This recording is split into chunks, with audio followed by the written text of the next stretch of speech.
What's up? I took the next train out to London.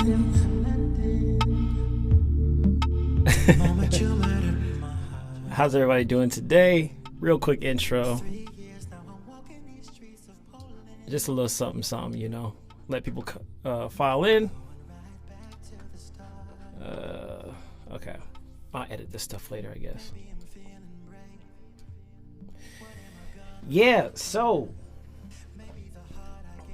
today's lives. Turn the music down. I want to hear myself. Today's live, guys, is going to be different from the lives that I usually do. And the reason is because this one, if you didn't already read what I put in the chat, this is kind of a new approach, a separate live that I'm going to do aside from the music ones on Saturday. I thought this weekend would be good to try it out because tomorrow I'm not streaming. I'm going to be watching WrestleMania with my brothers. So, yeah, Friday nights, maybe bi-weekly or something. I don't know. I'll figure it out. But I want to do like a special just talking with you guys about different topics because I'm passionate about things outside of music or outside of making music and things like that. So I just wanted to try it out and then turn this into a podcast as well. So that people can listen to this stuff when they're on Spotify or if they miss it or whatever, like, you know. So it's going to be shorter than my live streams, which are usually like 6 hours long. This is probably going to be 1 to 2 hours. But yeah, we're going to talk about today. How you guys doing? How you guys doing, Paul, Tipine, Kelly, John? We're going to talk today about why you're doing music wrong, why you're chasing your music career in the wrong way. There's different things, you know, different things that come with being an artist, a musician, aside from just making the music. And so today I'm gonna dive into that. And you guys, if you have anything you want to say, let me get this big old thing off my face. I forgot. I probably have this stupid, yeah. There we go. But if you have anything, any input you want to give, feel free because I don't have any guests. So it's just all me. I can talk all day, so that's no problem. But it's always nice to have, you know, different folks weighing in and stuff like that. So anyway, yeah, that's the topic for today. That is the topic for today. I'm probably going to stop this music. Well, first of all, let me just ask you guys how y'all doing today. How we doing? How we feeling? I'll edit it later. Making chicken again. I made chicken the last 2 streams. Hey, I make chicken all the time. What's up, TS Jones? How you doing? Good to see you here. Yeah, this is dope. You good? You good? Awesome. That's nice. I know it's early for the West Coast folks, so there might not be as many people in here as usual. But since it's a Friday, I was trying to appeal to the biggest side of my audience, which is the East Coast and in Europe. They account for more than half of my views. So sorry, West Coast folks. Even though I'm in the West Coast, I gotta do the stream earlier for you know. What's up, Addison? Best chicken recipe, chicken tacos with my own proprietary seasoning. All right, so I'm going to go ahead and stop the music there. And I guess we could just dive into the topic. It's a little strange. It's different. You know, knowing that I'm going to turn this into audio, so I guess I'll just get into it. Hi, I really want to know what I am doing wrong with my music career. I mean, that is the title. So let's go open my notes. Oh, that's way too big. Put that to the, actually, you know what? I'll pull this up on my phone because it's blocking everything. All right. You want to know what you're doing wrong with your music career? Hey, you're in the right place. You are in the right place. So, first of all, I need to know. I need some help, guys. So I need to decide what to call these little episodes because this is the first of many. Hopefully, if it goes well with the audience. But the first of many. So we kind of talked about like podcast titles before, and we talked about like Only Legends, which is kind of like a call to OnlyFans. It's like my own version because I get I get a little interesting here. What's up, Jr.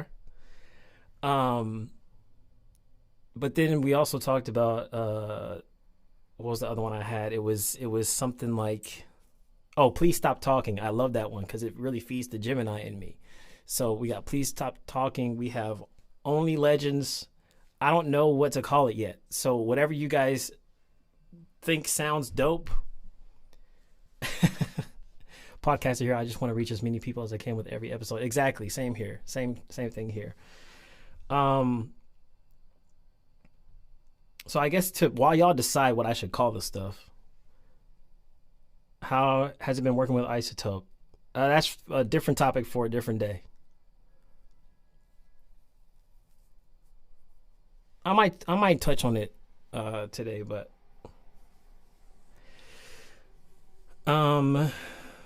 he will drink fine wine to seduce. There's only one person I'm seduced. Please stop talking. I for a second, I almost thought you were telling me to stop talking. That's why it's so memeish. It's funny because are they talking about the name of the podcast or are they talking about like, hey, you need to stop talking? I love it.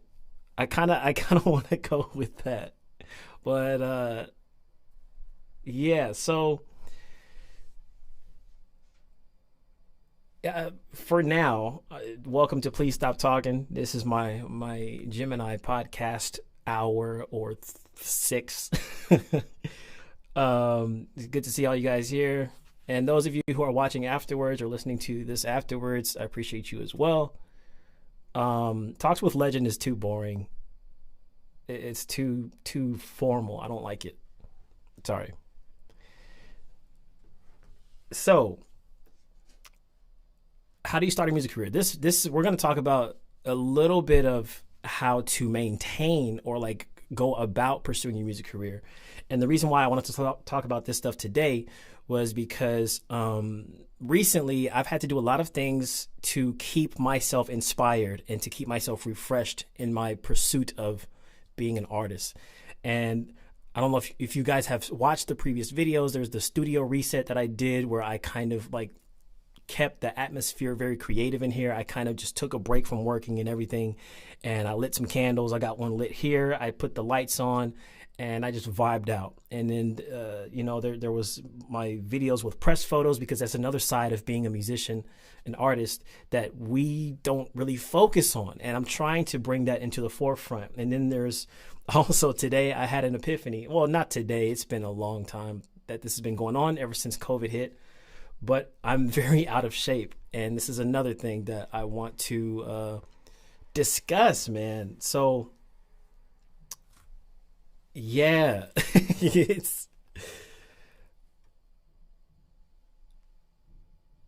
you made it, Donna. Yes. So, you've been watching since the old Justin Bieber instrumental remakes. Hey, that's a long time ago. How long did it take me to hit 100K subs? Just go look at when I made my channel. 2013. Actually, I had many channels before that. It took me since 2006. What's up, Hoodie? Hoodie's in the house. Hoodie's house is in the house. So, yeah. So basically, I have a video that I released a long time ago. And it was 7 important things musicians forget about, like that we forget to focus on. Maybe I could just react to this video because it talks about a lot of the things that I want to talk about. So let me go ahead and pull that up. And I think I'm queued up right where I need to be. So let me move this to the side. And then we'll switch to And this is where I'm gonna need like a podcast assistant or something like that soon, so we could like do the switches seamlessly. But anyway, this is a video from 2019 September. This was actually a few months before I met Kelly.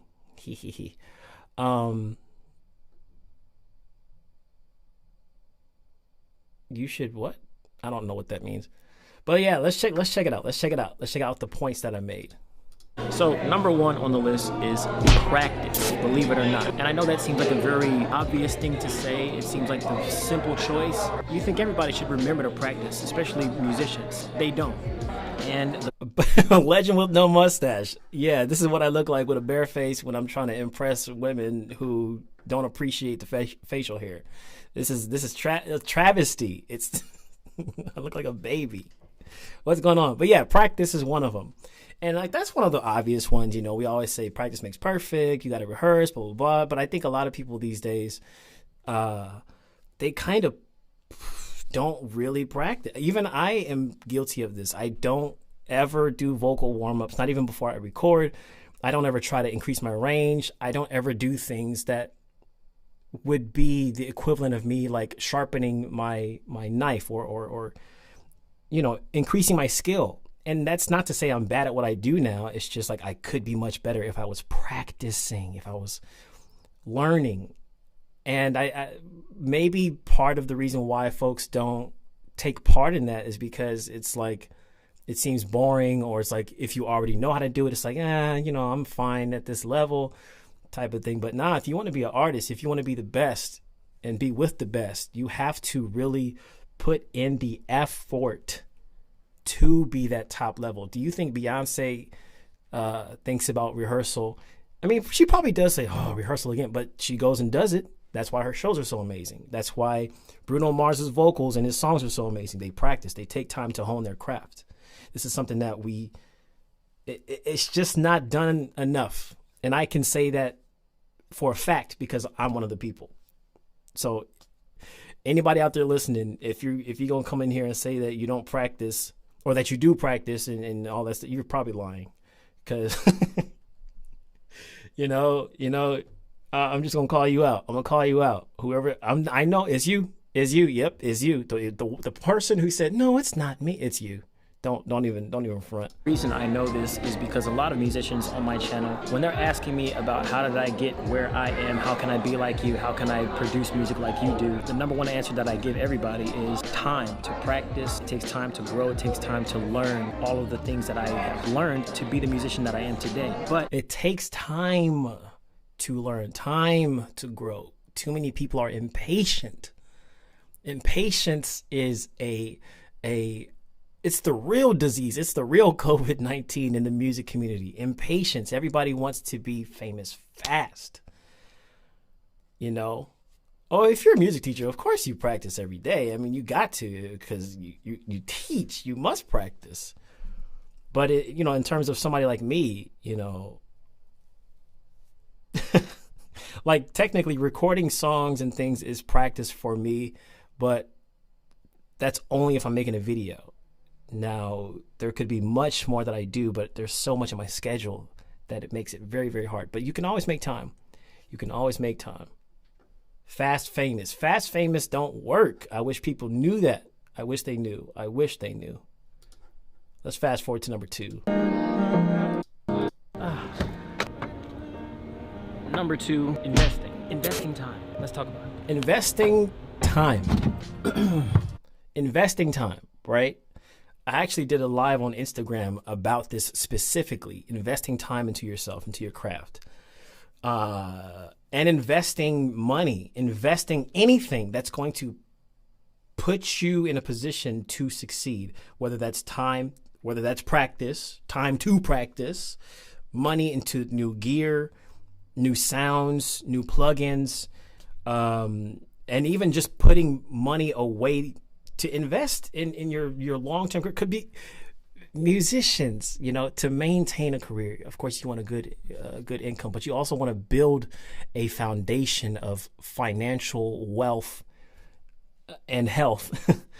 And the only way to do that is to, you got to have a solid income, but you got to invest your money like into different things like stocks or cryptos or whatever you want to do. Like investing can be so many different things. It can be the time, the energy, the practice, the money. It's great that we have a phone that can produce stuff in GarageBand, and I will vouch for that all day, every day. People who don't have the computers and all that stuff. Go ahead and make songs with your phone as much as you can until you can get that stuff. But the key is until you can get the bigger, more professional equipment, because you don't want to be stuck making music on your phone forever.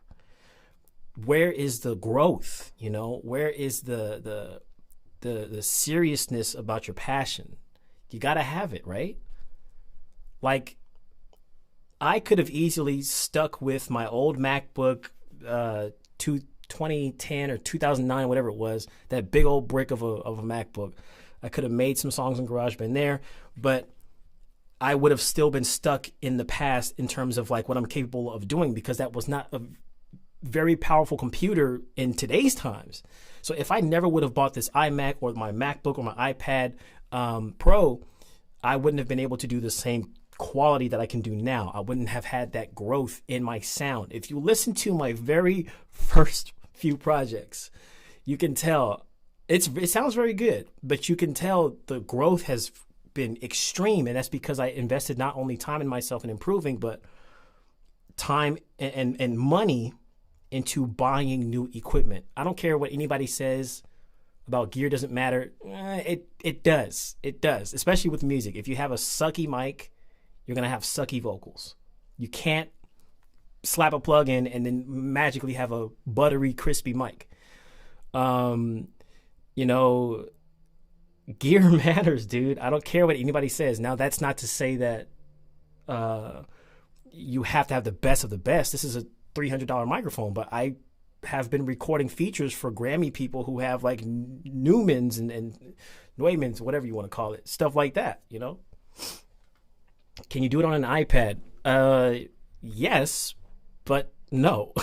You can't do it to the same level as you can with an iMac or a computer, because there's still stuff that needs to be developed on an iPad for an iPad to get the same quality.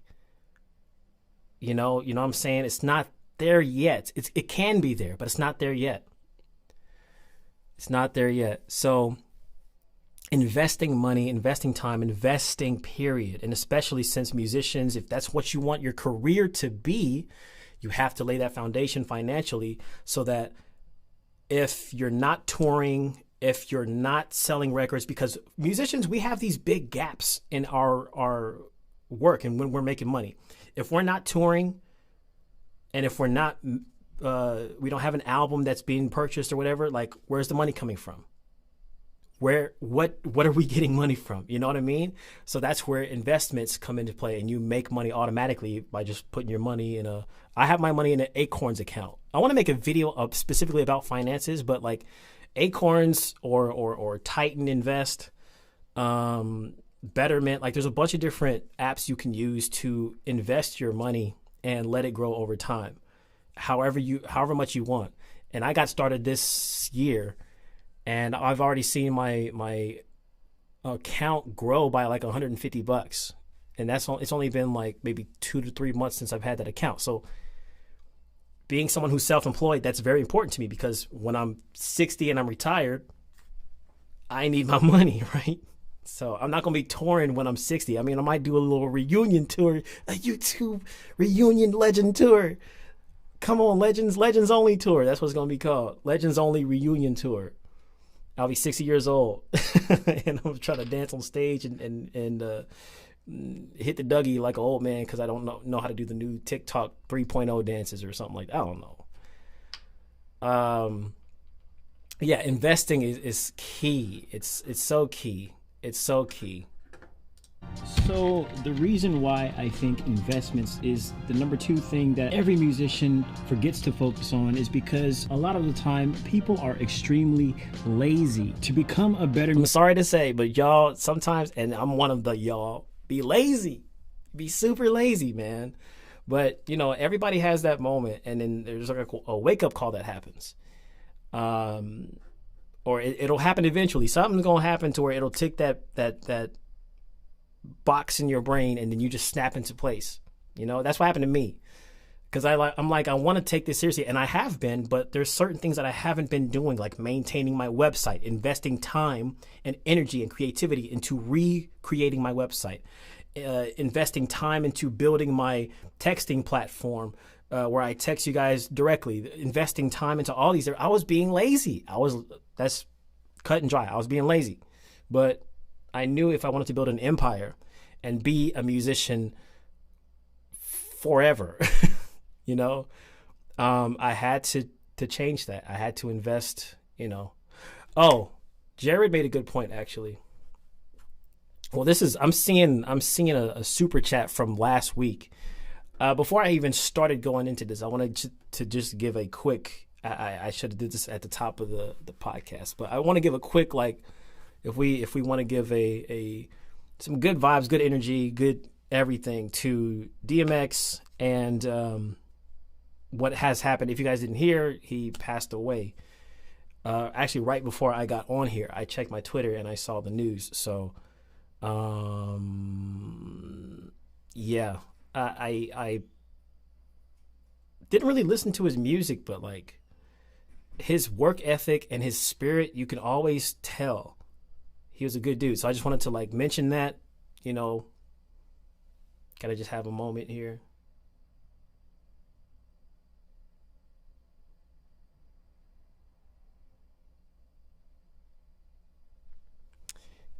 Yeah, so I totally forgot to mention that, but man. And these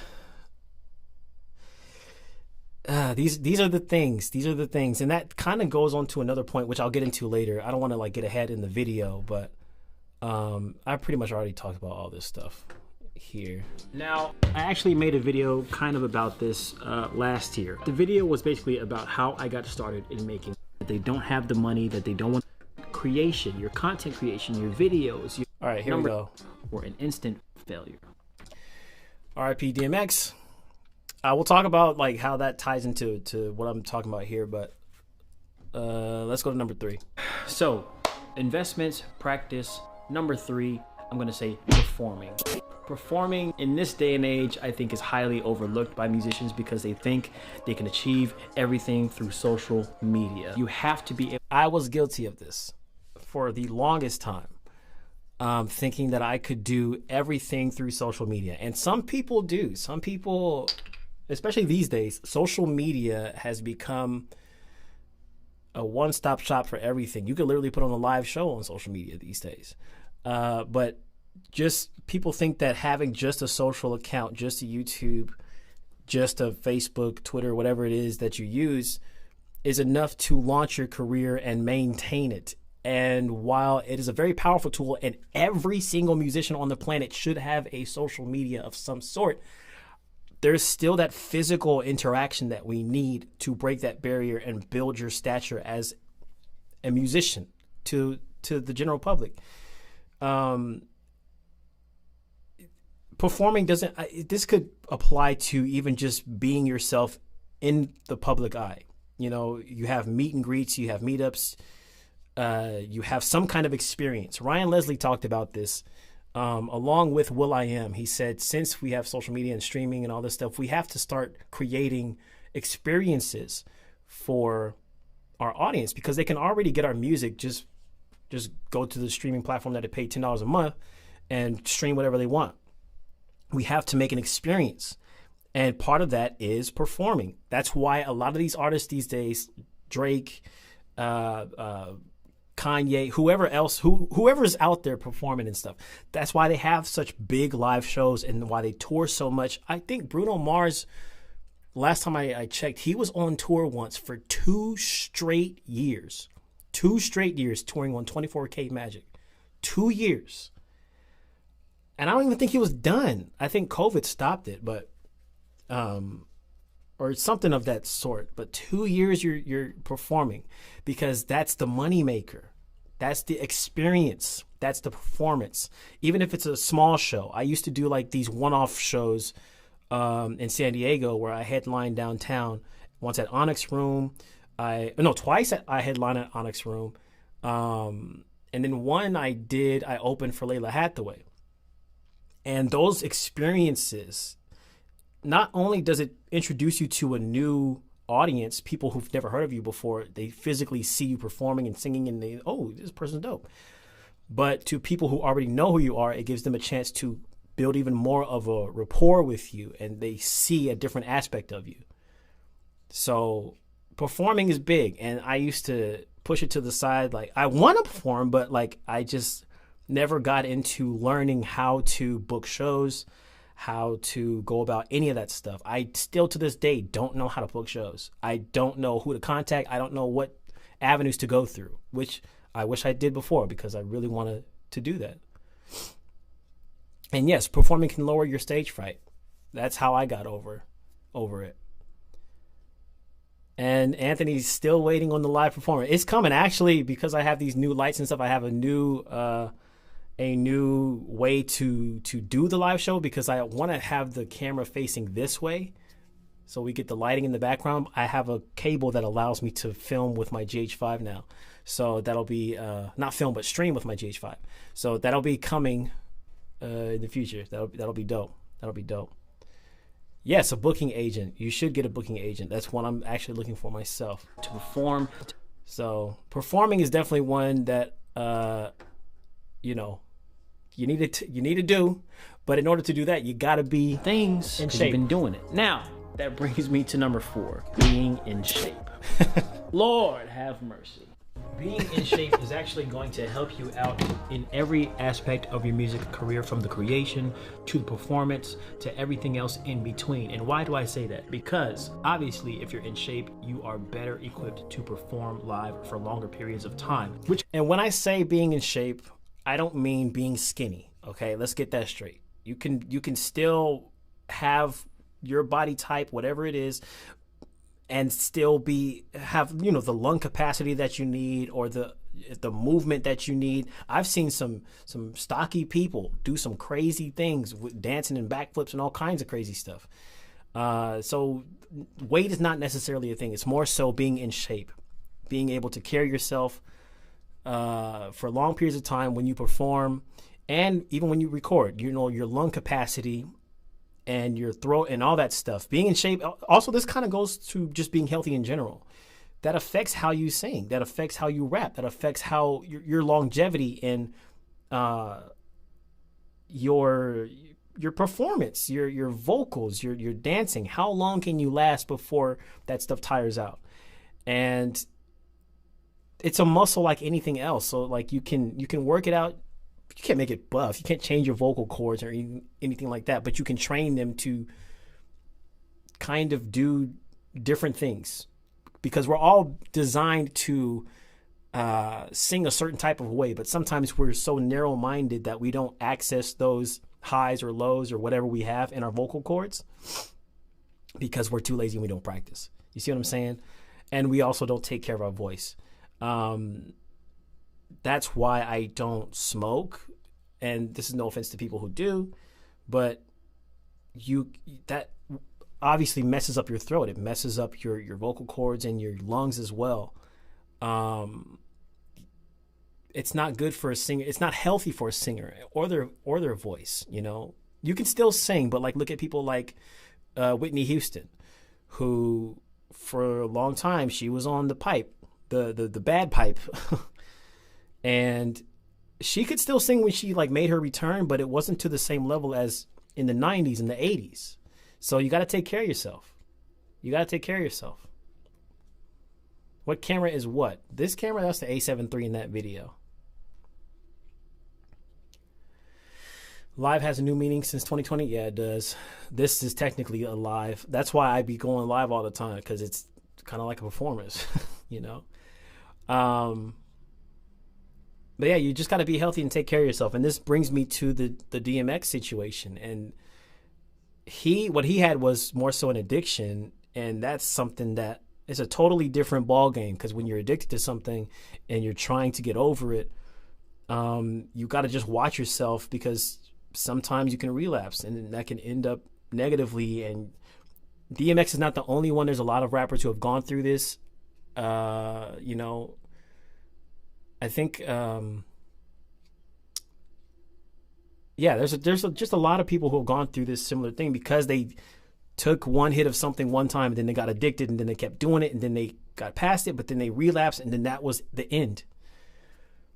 You know, you don't want to follow the same path. You have to learn from other people's mistakes. Sadly, you have to learn from other people's mistakes.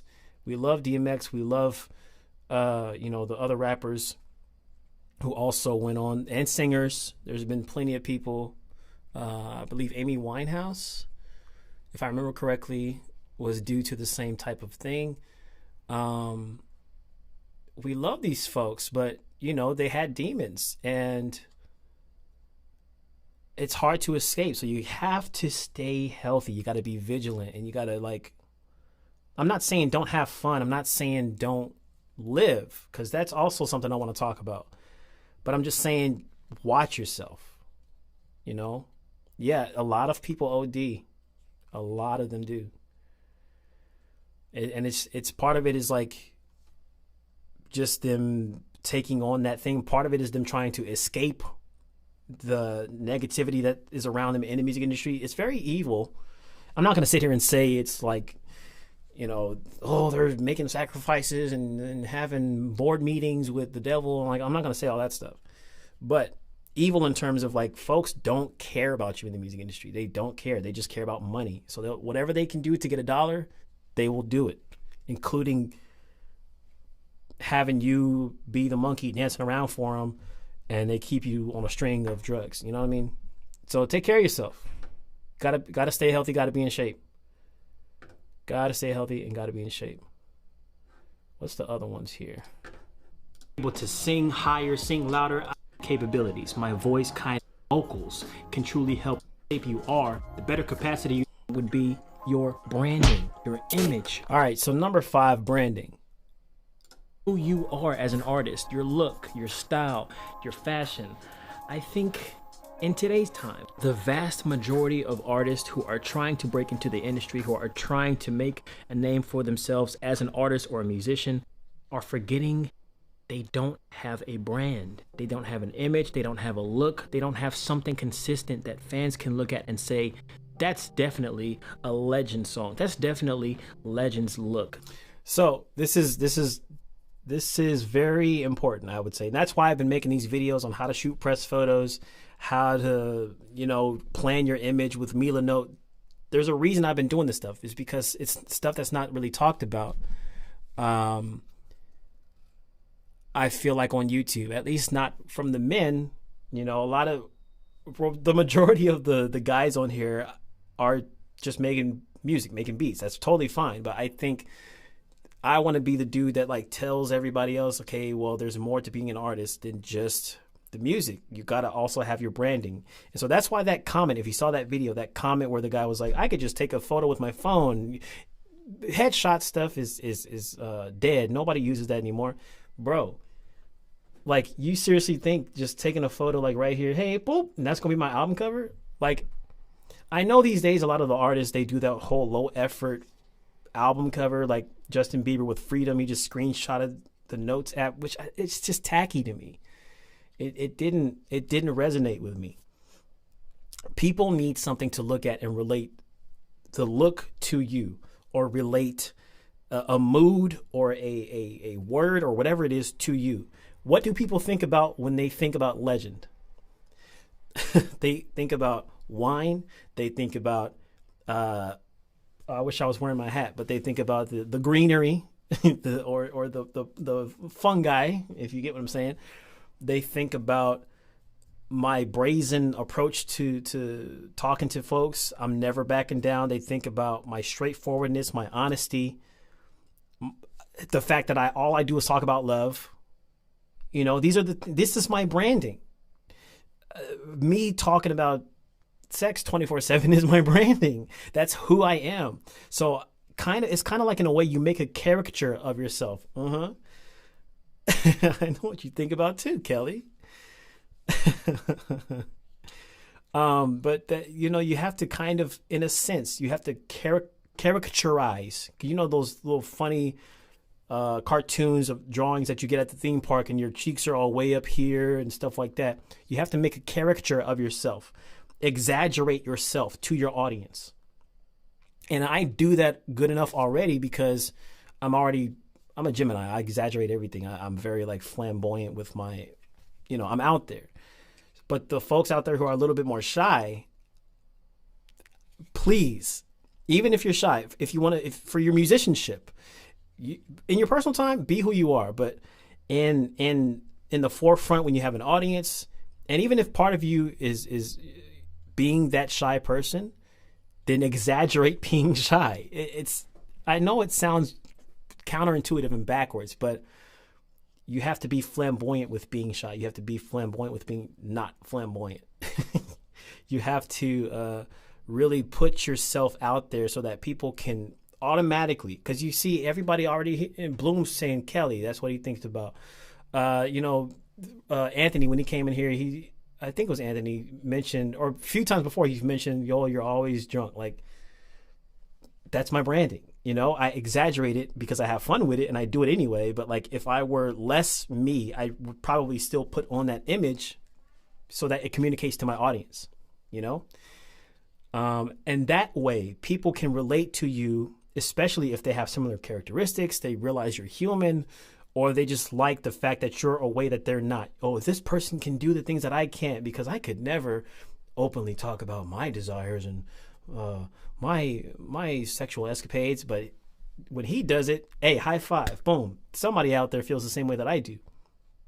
It's all about the branding, all about the branding. Kelly's like, I'm shy, daddy. Oh, are you now? It's like the superhero version of yourself. That's true. It very much is. You put on the... Huh? Okay. I heard a lot of stuff with the door. Anyway. You have your wine in the fridge? Oh, I need to get some wine after this. Ooh, I'm in a very wine-ish mood. It's going to be fun. It's going to be fun. It's actually 2:38 right now. That's a very important number. I just had to call that out. Anyway. I'm still looking at this I'm shy daddy comment like you try to get me started. Let's get it started. Hi. Okay, cool. But yeah, so you have to characterize yourself. You have to blow your image up and set an image for yourself. If you guys need help, look up my channel, look up the Mila Note video. Just type in Mila Note, IAMLXGEND, you'll find it. That's how you establish your visual look. And then for taking the photos, look up press photos, IAMLXGEND. That's how you take your press photos. I'm going to do another video that's about like how to do it with your phone, because even though a phone is less quality than a DSLR, and I still recommend a DSLR over a phone, these things can take high quality pictures these days. So I'm not going to act like you can't, but you still want to have the same principles of lighting, very important, and poses and all that, you know, all that stuff. Kelly, it's wine 30. It sure is. But yeah, so branding is very important. It's very important. I know who that is because I can tell by afro. That was literally my image for years. Yeah, so in this video, I was talking about how I had an afro. I had an afro for the longest time. And that's what I was known for. And anytime you thought of Enzo, because back then I was going by Enzo, you thought of afro. You know, it was just that big for that long. Then I cut it, and now everybody calls me the Weeknd. To be fair, people call me the Weeknd even when I have my afro. But, you know, when am I back in France? Sometime probably next year. Yeah. I think almost pretty much a decade. It's the thing that helped people remember who I was. So what is your branding? Who are you? All right, let's skip ahead.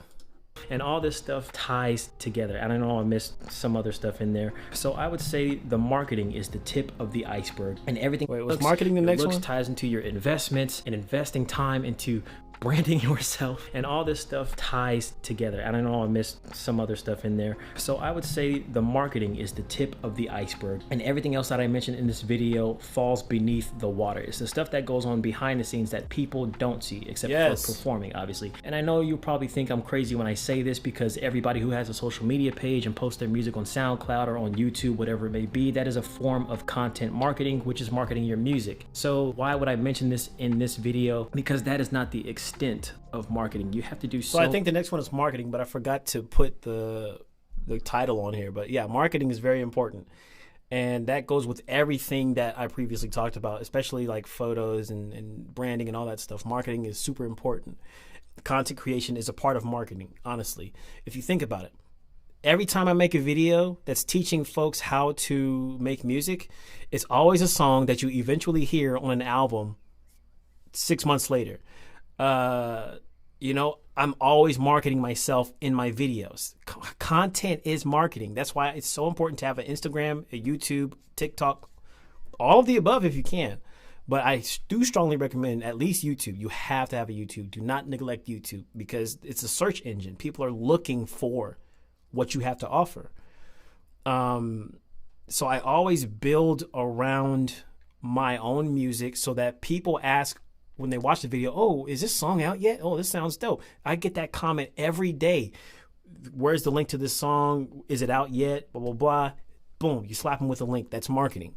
And it's doing two things at once. This is what Geminis are great at doing, multitasking.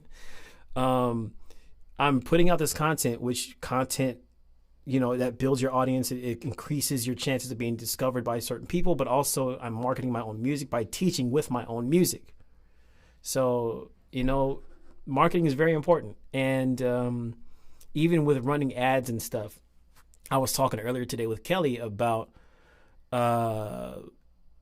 when I used to run Facebook ads to my YouTube videos, like when I released a new song. And it worked somewhat, but like there's different methods to do now, but like that's something you also want to look at, marketing yourself by paying you know, on a platform. You have to do it right. If you just slap your song in there and say, hey, come listen to me, people are not going to care. You have to establish a connection. That's another thing. I don't know if I talk about that in this video, but much more than just all about building a relationship right there and a connection. Look at that with your fan base. Look at what? It's like I knew I was going to watch this video in the past. I literally just said that. So building a connection is so important. That's why I do these live streams. Also because it's fun talking to you guys. But, you know, we build a connection. That's why I have my phone number in all my videos now, so people can text me directly. Now, I do have to respond to folks. But when people have a connection with you and it's established and it's honest, it's true. It's not just like, oh, I want them to spend money on me. No, it has to be for real. That's when people start support. These days with social media, that's what is the X factor. It's very hard to just put out a song and then magically blow up like Lil Nas X. And I'm sure he did much more than just put out a song and blew up. But in very simple terms, that's what happened. He put it on TikTok and then boom, he's a billionaire, whatever. For the rest of us who aren't, because there's a lot of luck. I don't care what anybody says. If you, I don't believe in luck. If everybody could do it, everybody would be doing it. Luck has a part of that. But for the rest of us, we have to personally build, just like any business does, because our music is our business. To make it your career, it's your business. And any business that you've been to, what do they do when you first walk into a clothing store? You get greeted by the person at the door. Hey, how's it going? That's establishing a connection. Oh, they're very nice. They ask you how you're doing at the register. They ask you, oh, do you need any help finding anything? I know all the phrases because I used to work in 2 different retail places. You know, do you want to save 10% off? I can help you. I can help you get a deal like this. It's business. It's the same thing with me on the YouTube channel. Like, I can help you mix and master your music. Hey, how you guys doing today? I asked you guys before the podcast, before the live stream.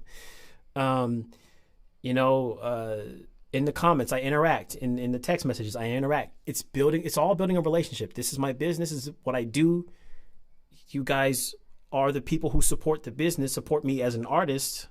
So these days, I still strongly believe relationships with your fan base is the most important thing, because the more people feel attached to you, the more you'll get supported. Ideally, if you have a good audience, ideally that's what happens. Billie Eilish didn't blow up because of luck. Billie Eilish blew up because she has family in the music industry. Her parents, you know. Same thing with Lil Yachty. His dad worked at a record label and was able to set that up. Like, yes, he still had to make the music, blah, blah, blah, blah. But everybody can make the music, especially now. What's the X factor between Lil Yachty and me? I don't have a dad that works in the music industry. So I have to do twice as much work. Now, this is not to fault people who take advantage of those advantages. Take advantage of those advantages. There's nothing wrong with that. If I had a family member who worked directly in the industry and they wanted to help me out, heck yeah, I'm going to say, do it for me. I'm not going to deny that. So you can't fault them for that. But at the same time, you can't say that they worked as hard as I do.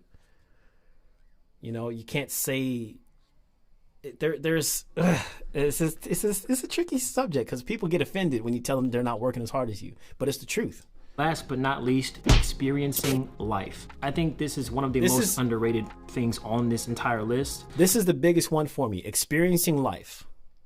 Experiencing life. This is the one that I really wanted to focus on. Yeah, you still need talent and hard work. And I'm not saying Billie is not talented. I'm not saying that. I'm just saying I'm talented. I'm just as, if not more talented. That's not cocky. That's just me being confident in myself. I'm more talented than a lot of these singers out there. I'm more talented than a lot of these producers out there. But what's the X factor? They know somebody. They're all talented, but they know somebody. There's plenty of way more talented geniuses out there in the world. Why aren't they famous? Because they don't know somebody. Because they're not in the position to put themselves just in that atmosphere and say, hey, here's my whatever. People that live in Africa or in Egypt, or they got to fly to Los Angeles to try and give a demo tape to somebody when nobody listens to demo tapes anymore.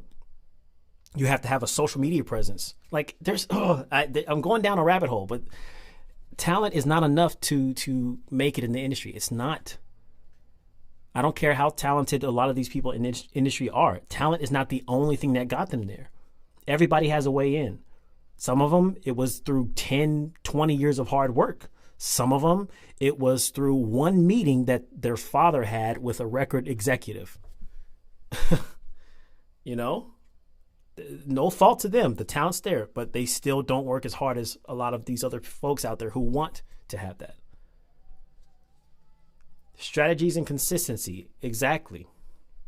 But I want to get on this one. Experiencing life is very important. Experiencing life is very important.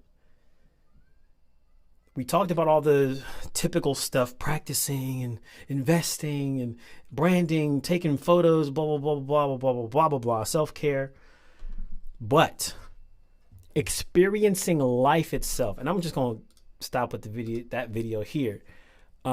Experiencing life is one of the, which is so funny because we're living every day, but we forget to live every day. We're trying so hard to pursue music. We're trying so hard to be superstars and all this crazy stuff that we forget to just live and experience life. That's part of what feeds your creativity. Being alive, having experiences, meeting people, falling in love, breaking up, making friends, making enemies, experiencing a new place, a new person, drinking a lot like I do, or partaking in legal recreational stuff, experiencing life. As much as I know we're all living, We're all living because we're all typing here while breathing. But sometimes we don't live. And this is why I had to just sit here for that one video and just redo everything in my studio, like atmospherically. I came in here and I only related it to work. That was not the goal for this place and not the goal for being a musician. I didn't want to work. I know it is work, but I didn't want it to be like, oh, that's my job. I wanted it to be like, I'm creating and I'm getting paid to do it. I'm getting paid to create. I'm getting paid to do what I love. I have a career in doing what I love. But when I turn it into a task because I got to show up today and I have to do this. I have to show up today and I have to do this. Then it becomes mundane and you start to relate it to the terrible jobs you've had. So I had to just live. So I came in here one day, and there's still other things I have to do, but I came in here one day, I lit the candles, I turned the PlayStation on, and I set the lights. I was playing some lo-fi music and some atmosphere type stuff. All the lights were off, and I just sat here and enjoyed the atmosphere. I just was thinking. I was playing some Apex Legends on the PlayStation, just having fun. At first, I felt guilty because I'm like, I need to be working. I need to be working. But no. Sometimes you don't have to work at all. Sometimes you just have to enjoy yourself. When you enjoy yourself, when you are happy, and you love life, you're going to create better. You're going to be inspired by the people you meet, the places you go, the love you experience, the breakup you experience, the I don't know, just living life is so important, guys. You know, that's why I always advocate for traveling. Traveling is so good. Traveling to different places, experiencing, and not everybody's built like I am. Not everybody wants to travel, which is so bizarre to me. I'll tell somebody, hey, have you ever thought about traveling outside the country? No, I love America. This is the best place ever. Bruh. Well, maybe for you, because your skin is not as dark as mine. But for me, it's not all it's cracked up to be. It's a great place, but it's not that great. That's why I say travel a lot, because when you meet these people, you know, I met a lot of Australians in London. I met a few Chinese people in China. I met people in Poland, Ukraine. I met a lot of Russians. And all of these people kind of fed into my life different aspects of who I am now, the honesty or the will to just go try things. Ukrainians are like Russians. They just go do stuff. They don't care like what they look like. And living that life inspired me to be how I am now on stream.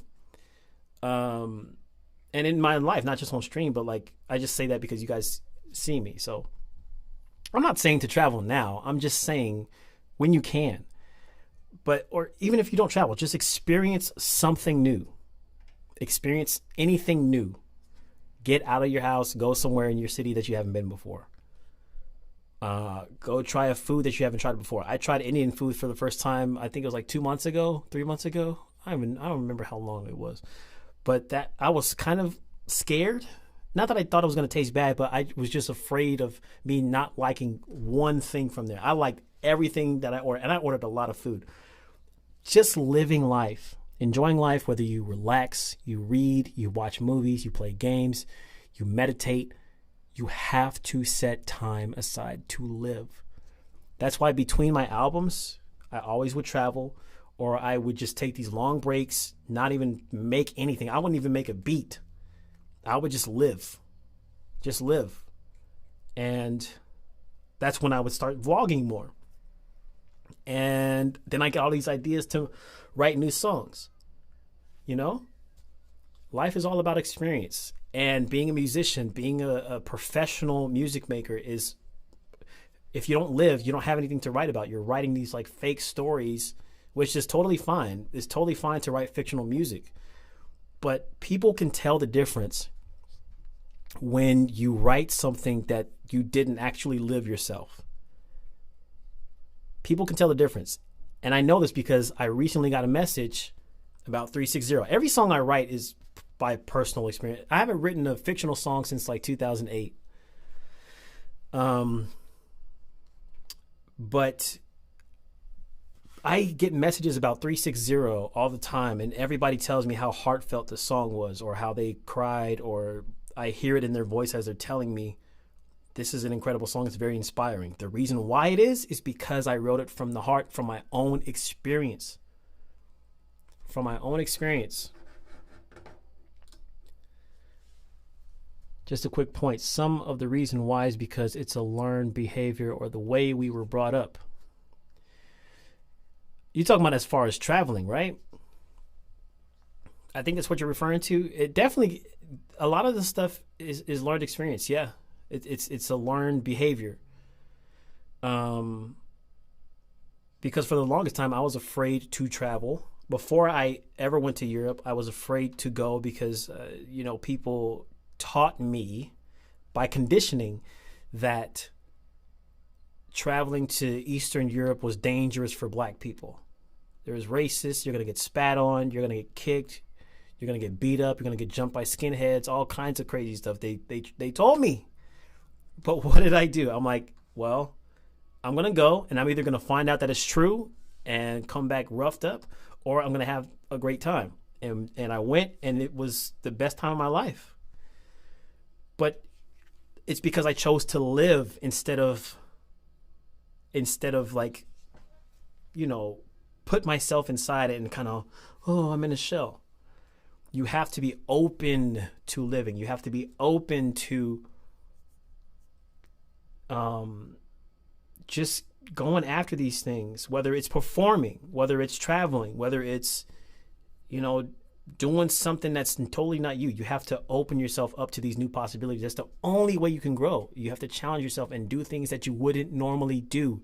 How else do you get out of a habit or a rut if you don't change up your methods, if you don't do something different? You can't get something different by doing the same things. And so I knew that to progress my life, instead of being in San Diego, sunny San Diego is great. Why would you ever want to leave San Diego? Because I've seen it all my life and it's boring now. It's nice, but it's boring now. So how can I revitalize myself? I go to different countries. I travel. I experience, even if I go to a different state, that was fun too. You have to recondition yourself. Recondition yourself.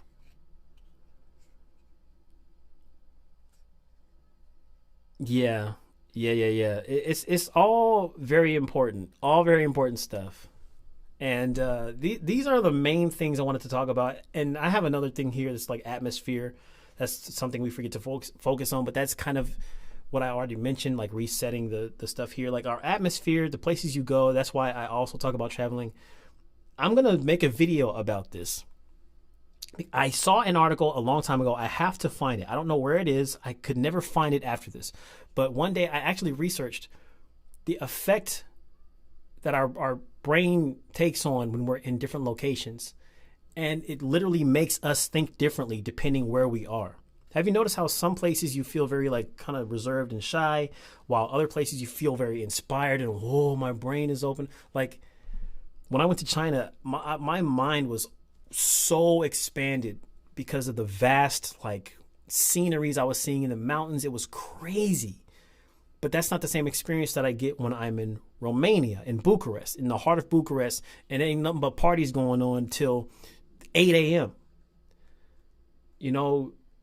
That stuff affects the brain. It's crazy. And there's been literal rooms built. I can't remember what country it was. I think it was a Middle Eastern country, but they built rooms to specifically dictate to your brain to think or operate in a certain way. So one room was made out of pure gold. One was made out of like rubies or something crazy like that. And each one makes you think differently. It's so crazy. But that's why I say atmosphere and living life and just being is very important to your music career. Very important. Very important. He said, because of Corona, we can't travel, but we can travel with the D word. I mean, I already said it, but I just don't want to get demonetized or something. That's going to be good for the podcast. Okay. Anyway, sorry. But yeah, so we can't really travel right now. We can maybe travel within our own countries, if that.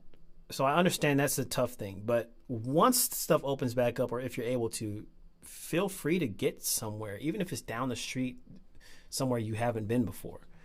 And also, the hoodie, crazy. And also, if you are one who is open to the idea of those good recreational legal substances, I'm not going to sit here and say don't do it, because I used to think that they were bad for you. There's certain ones that are they're still bad for you, but the stuff that just like gets your mind going, it's more so how you take it that's bad for you. Like if you smoke, you know, all that stuff. It's bad for your lungs and all that crazy stuff. But like eating certain ones, I'm not. Let me not get into this. It definitely helps.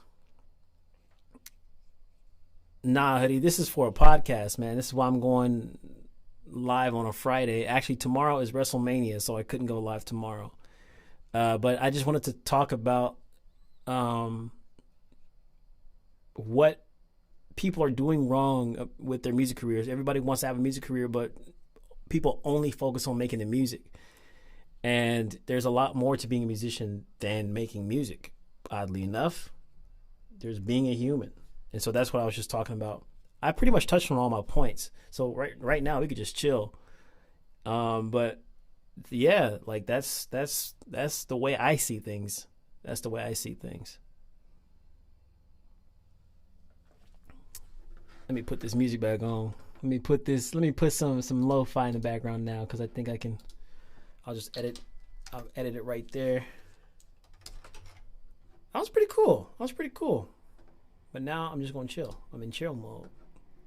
1 hour podcast. That's fair enough, right? I think I talked pretty well. Where's Lo-Fi Girl at?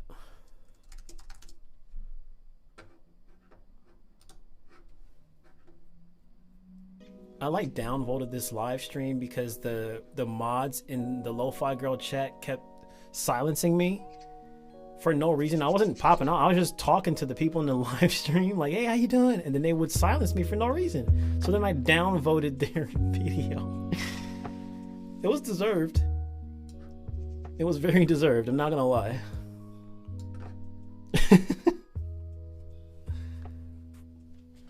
Can you play me something? What am I, your monkey? He said, can you play me something?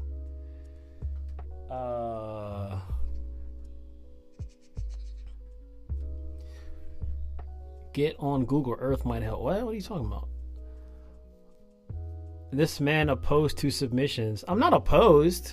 Like I said, we're just chilling right now. So if you want to submit, you can submit. It's 25 as always. But I just had to get an end to my little audio, because when I edit the podcast, boom, I have to have that whatever. So right now, I think I'm done with the topic, so we could just chill. I'm not gonna be on for no 6 hours. I'm gonna tell you that now. Definitely not no 6 hours. But if you want to submit, let's go.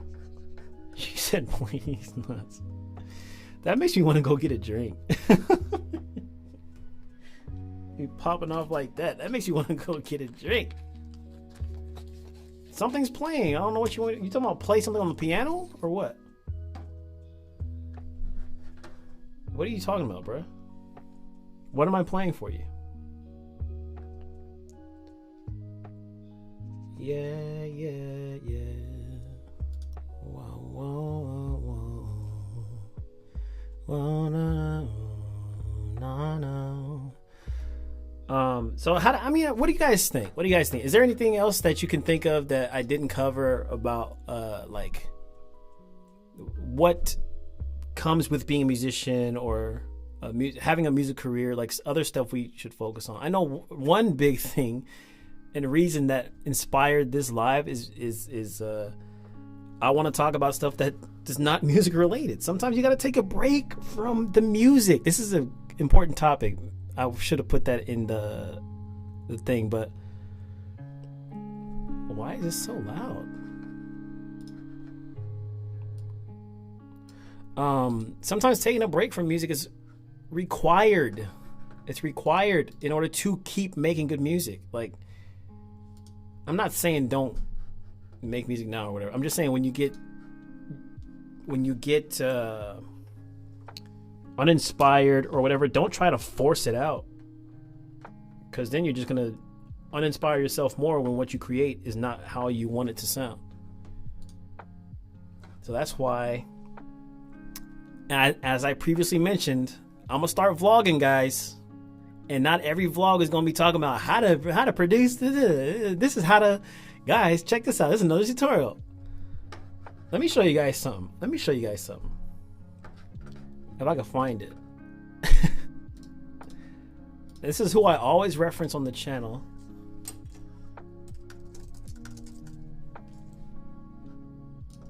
I just want to get this tidbit in here. That's not to take away from the people. All right, let me pause this real quick. Let's move this over here so y'all can see what I'm getting at. I just want to put y'all on to something, right? I want you guys to understand my dilemma here. That enjoy Clubhouse, like Gabriel. Okay, they talk about like, Clubhouse, blah blah blah. Press the whole time like before my brother joined. Like, I'm glad he's finally happy. to make like a story. So you do that, and then you go into Instagram. It's like, well, you could do a reel. Well, you could do a post. Well, you could do a story. What about IGTV? This podcast by Maddie Hopoya and Peter McKinnon. These are like the two of the biggest YouTube channels about photography and filmmaking. This is their podcast, and the title is "Our Tutorials Dead? Our Channels Have Changed." Both of these guys got started doing tutorials, right? I always talk about this. But they're more than tutorial dudes. They're more. So and Peter makes a point. He said, "I've made a tutorial about literally everything I know. I don't know what else to do." And he has a point. I told somebody this a long time ago, like, guys, I can't make tutorials forever because at some point I'll teach everything that I could possibly teach. And at some point it's just going to be me remaking the same content over and over.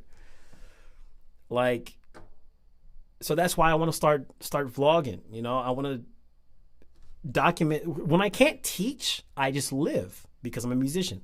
It's like a day in the life of a musician. It's also helping folks because they see what I do on the daily, how I work with different companies, how I set stuff up, like, you know, that kind of stuff.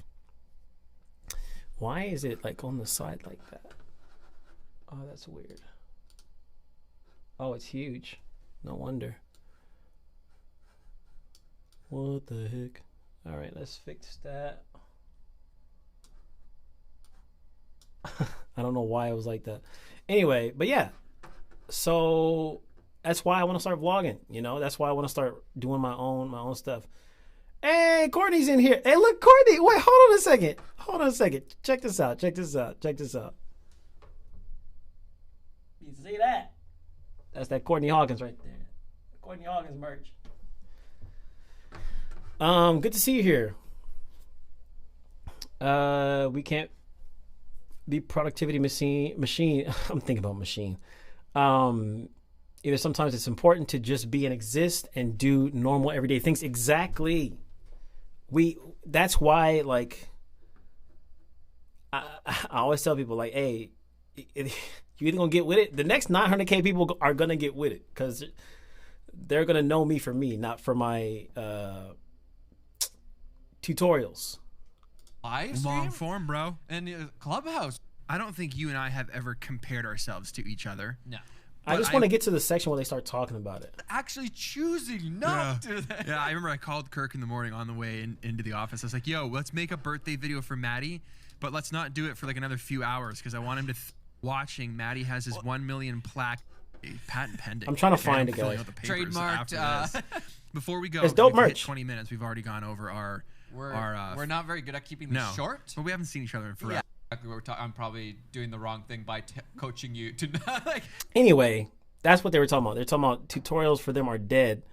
Because every tutorial has been made, whereas before I felt like, okay, yeah, tutorials have been made, but not in this like new style or like not. And sure, I could make them in my style and do that, but like, I think every YouTuber YouTuber especially comes to this place where they're known for something. Yes.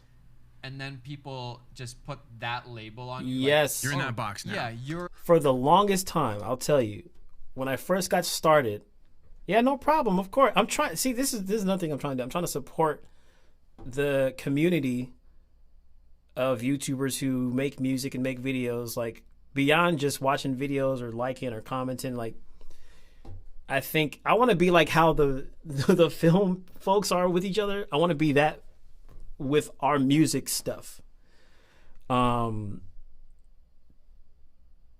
Yeah, so that is just, I love supporting. I love it. And I see them do it. I see the tech folks do it. I'm like, why doesn't this I mean, it exists on a small scale for the music community, but I feel like it's not to the level that it can be. So I'm trying to change that. But yeah, they're just talking about, like, you know, moving on from tutorials. Teaches filmmaking, and I was like a person who teaches travel filmmaking. I was a dude who made instrumental remakes for like 3 or 4 years. I was just remaking other people's music.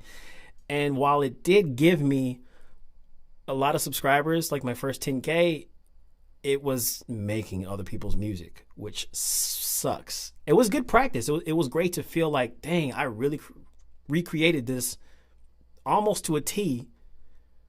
But then again, it's not mine. Like, I felt so drained, and that's why eventually I did my first tutorial, which was recording vocals and harmonies with my face in it, and then that's like one of my most viewed videos now. And then I became the tutorial guy. Oh, he teaches us how to record. He teaches us how to make beats. He teaches us something.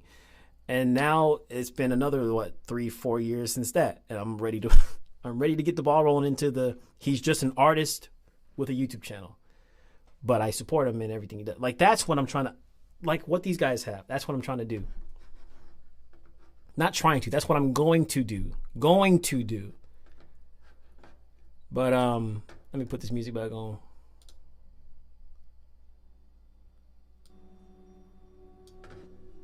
Yeah. So, man, oh man.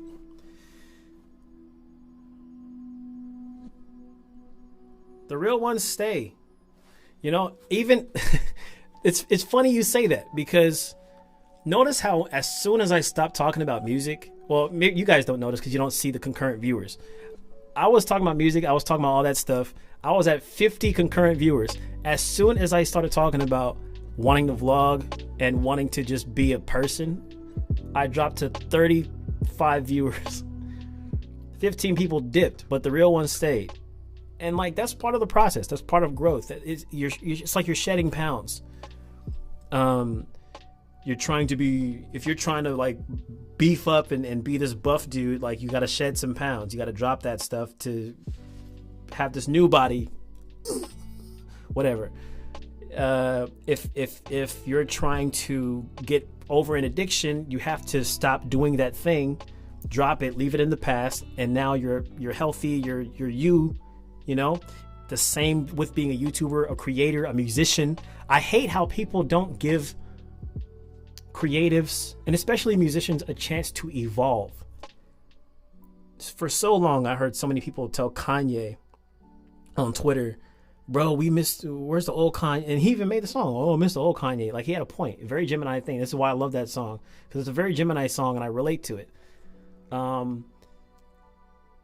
They were like, oh, we missed college dropout Kanye, or late registration Kanye, or graduation Kanye, blah, blah, blah, blah, blah, blah. But he'll never be that version of himself because he has to grow. If you stay in that box, you just make the same song over and over and over. You never can replicate those songs ever again. You just have to make the first 808s, the first and only 808s, the first and only Life of Pablo, the first and only Yeezus, the first and only Jesus is King. You can never replicate your past, ever. You know, you have to create something new. You have to evolve. You have to change. Anything not changing is dead. Wait, Courtney, are you a Gemini too? Oh, my mom's here too. Hey, Mom. People are very shallow. Your channel is such an inspiration for me. That's why I'm a channel member. Just felt like the benefit I got from your content was worth money, and that's what I hope to do for people. I don't want to, like, of course I always ask, like, hey guys, if you feel so inclined, you know, hit the subscribe button, blah, blah, blah, blah, watch a new video. But at the same time, it's like, I don't want to have to always do that. Sometimes, or not sometimes, but all the time, I just want to like be who I am and them resonate with it so much or feel so inspired that they just feel like they have to support, like they're driven to. That's the key right there. So it's nice. But that's crazy. Courtney's a Gemini too. You see? Oh, I don't have my thing with me. That's dope. That's dope. Geminis are the best. Do you have your own publishing company? No, not yet. I'm working on the LLC. I literally this year I just started taking stuff seriously, like business wise. Not just, but like a lot of the stuff I wasn't doing before, I'm doing now. Like actively managing my website, actively contacting folks, having the number, offering my services like for real on the site, not just like, hey, whoever DMs me, I respond to, like, no, here's the site, boom, boom, there you go. I'm just now starting to get all that stuff lined into place. The catch-22 is consumer/fans are normies and generally fear change. Artists are fueled by change, so it's a rock in a hard place because consumers love products. Exactly. That's it right there. That's why it's such a difficult process and a scary process, because as a person who thrives on change, you know your audience doesn't want you to change, but you know you have to. So you fear like, okay, what's going to happen? And that fear keeps us from changing. The fear keeps us from reaching our full potential because you're scared of something that hasn't even happened yet. You're making it up. I think Will Smith said something to this effect a while ago. Fear is not real or something like that, because you're making up something that didn't even happen. You're imagining the bad stuff that could happen and you're afraid of that.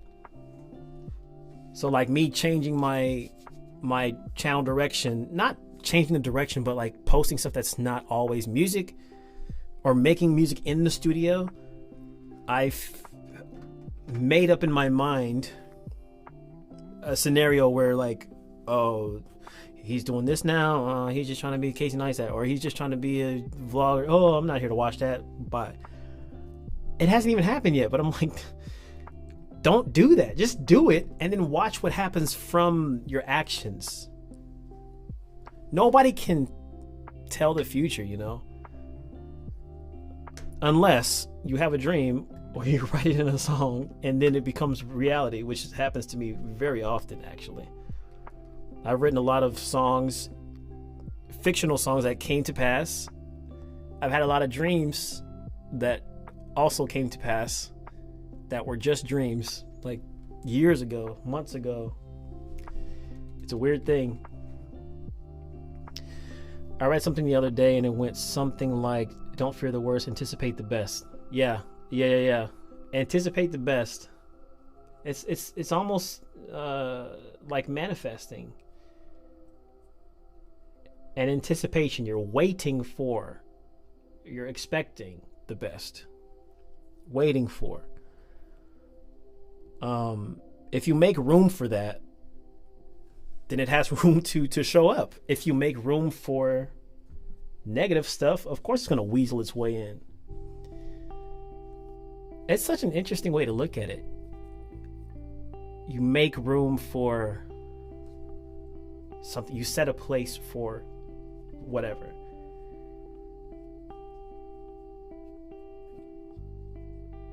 That's deep. That's deep. You make room for something to show up. Like it's like when you have family that's about to come over, right? You have to make room for them before they even get there. You have to clean up, make sure all the couches are fresh. You have to have a couch in the first place for them to sit on. The room is made, but they haven't arrived yet. But you're anticipating that they're going to come. Apply that to life. Make the couch, clean the room up, clean up your life. Set aside the section where all this goodness, this newness is going to come. Even though you don't see it yet, aka even though the family's not over yet, you anticipate they're coming. You anticipate these things are coming. So set the room, it'll come. And on the flip side, gotta keep it clean, because if you keep it dirty, you're just setting room for bugs and mice to show up in your house and then wreak havoc on your walls. Man, I can't believe there's only 40 people watching. Soon enough, there's going to be 40,000. It's a matter of time. It's a matter of time. It's not even a matter of if. It's a win. I don't know when the win is, but I know it's there. This is me setting the room. This is me. I made the pathway. I brushed the sand off of the cobblestone rocks. The 40K concurrent viewers shall be here.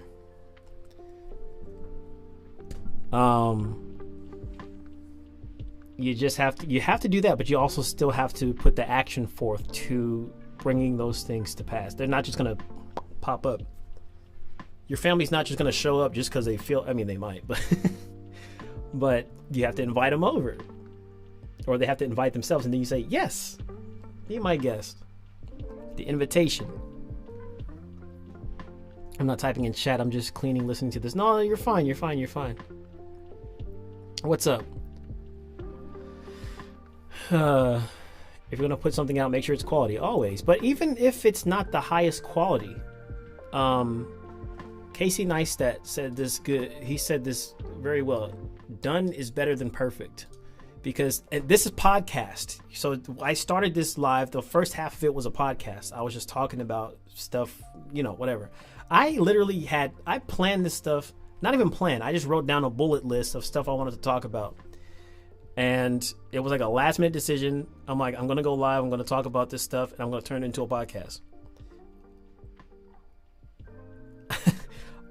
There's no plan. It's very like thrown together. But if I would have said, I have to wait till I have everything in place and the levels and set, and I have to know how to distribute. I don't even know how to distribute a podcast yet. I haven't even looked into it.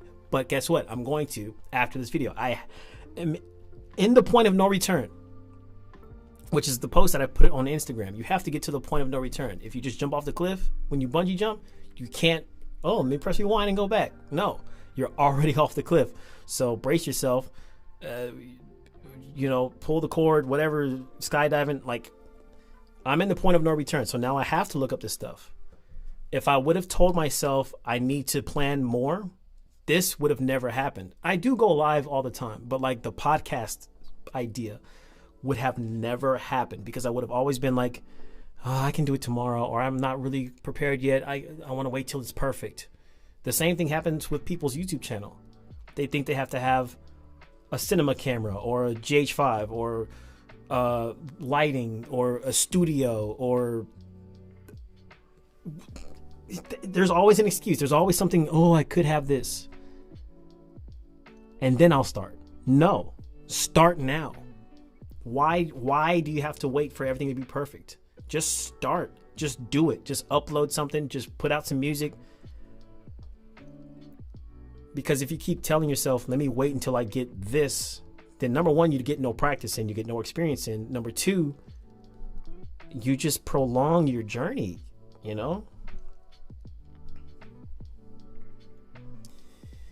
So quality is important, but it's in the beginning when you're starting, and even when you're well into it, don't worry so much about it.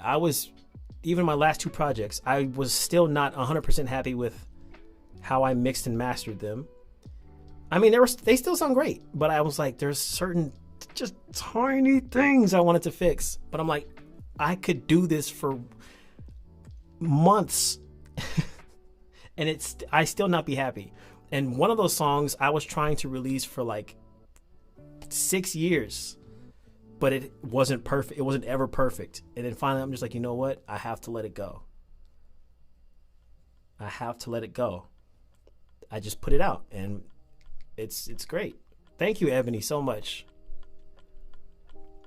for becoming a member. I have to revisit my perks and stuff. How much did you miss? You missed a lot. I've been preaching, I'm not gonna lie.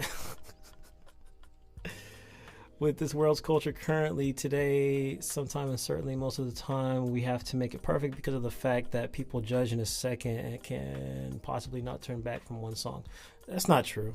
People are always going to judge, no matter if your song could be the most perfectly crafted song on earth to you, and people are still going to judge. I've released songs that I thought were near perfect to me, and people still judged it. People still had something negative to say. I release masterpiece videos, very cinematic and well put together, or tutorials that teach you everything but how to wash a dish.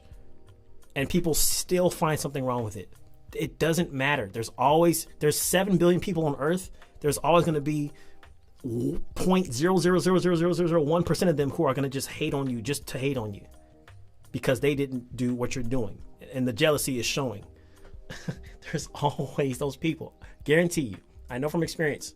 No matter how good my stuff gets, no matter how great my music sounds, there's always people that show up to my channel and hit the dislike button. Always. There's people subscribed to my channel.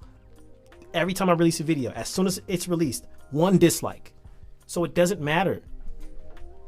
People are going to judge. It doesn't matter.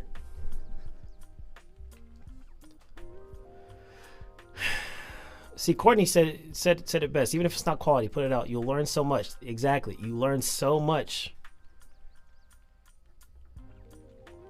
Every time. And it's like you guys, like the post I made on my Instagram. I just asked a question. I just said, do you guys have press photos? Bro, ain't nobody messing with no press photos. You're the problem, not the solution. You suck. You're trash. What are you talking? I just asked you if you had a press photo of yourself, bro. They hate me for questions. People are gonna find something. I'm just trying to help. What could possibly be bad about having a press photo of yourself? What could be bad about that? But this dude, he just I don't know. He must have been having a bad day. Exactly. You end up hindering yourself being a perfectionist because you try to perfect everything, but nothing on earth is perfect. Nothing on earth is perfect. No thing on this planet will ever be perfect. If anything, the imperfections are what makes the thing great. Like diamonds. You know what makes a diamond expensive? It's imperfections. Think about that. What makes a diamond more expensive, more valuable is its imperfections. Whatever. Emperor got his groove back. The imperfections of a diamond is what makes it worth. So what does that say about you? If you imagine yourself as a diamond, I'm a diamond. I'm more than a diamond, but you know what I'm saying. My imperfections are what make me valuable. And that's why I ham it up and I put it on display and I show everything to everybody. I talk about everything. Because I think that's what makes me a gem, you know? Always going to be some losers being losers. Exactly. For no reason. Exactly.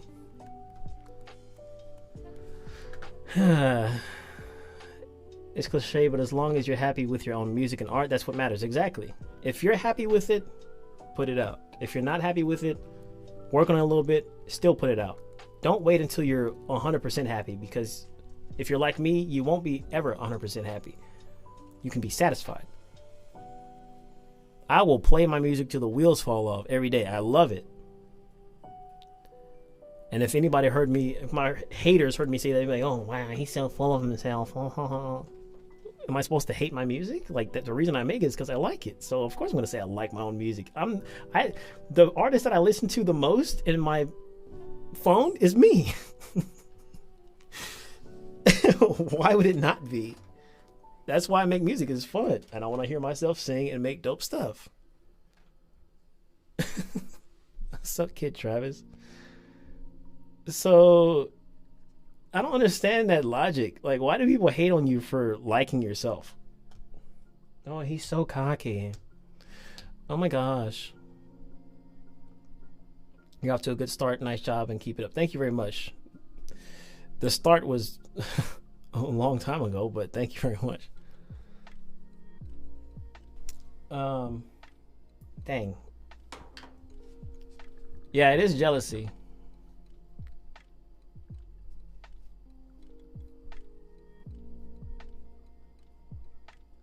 Yeah, a lot of times what people don't like in you, they see in themselves. Or they see that they don't have it themselves. And I know it's a very like stereotypical thing to say, like, oh, you know, with bullies in high school, oh, they don't like you because they want to be you. Like, it's true though. Most of the time. Hi, sassy sisters. You helped me so much with my music, man. I appreciate what you do. Thank you very much. And I appreciate you for supporting. The real ones. The party never ends in hotel chilling. When you put yourself out there, there are always going to be mosquitoes. Yeah. There's always, if I brought up this Dr. Umar video, I don't, listen. I don't listen to Dr. Umar unironically. I always listen, or I don't like him unironically. I always listen to him because it's hilarious what he says. Not because I agree, but because he just makes some really dumb points. But there's this thing he talks about poop flies.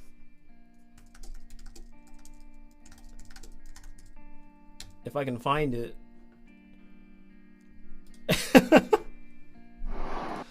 Just wait a second. By the way, I don't know if it's real news, but Kenan Thompson is supposed to play this guy. Apparently. I don't know. But this is what your comment reminded me of. There's always mosquitoes. There's always going to be the flies that populate. All right. Let's check out. Oh, come on, man. You just...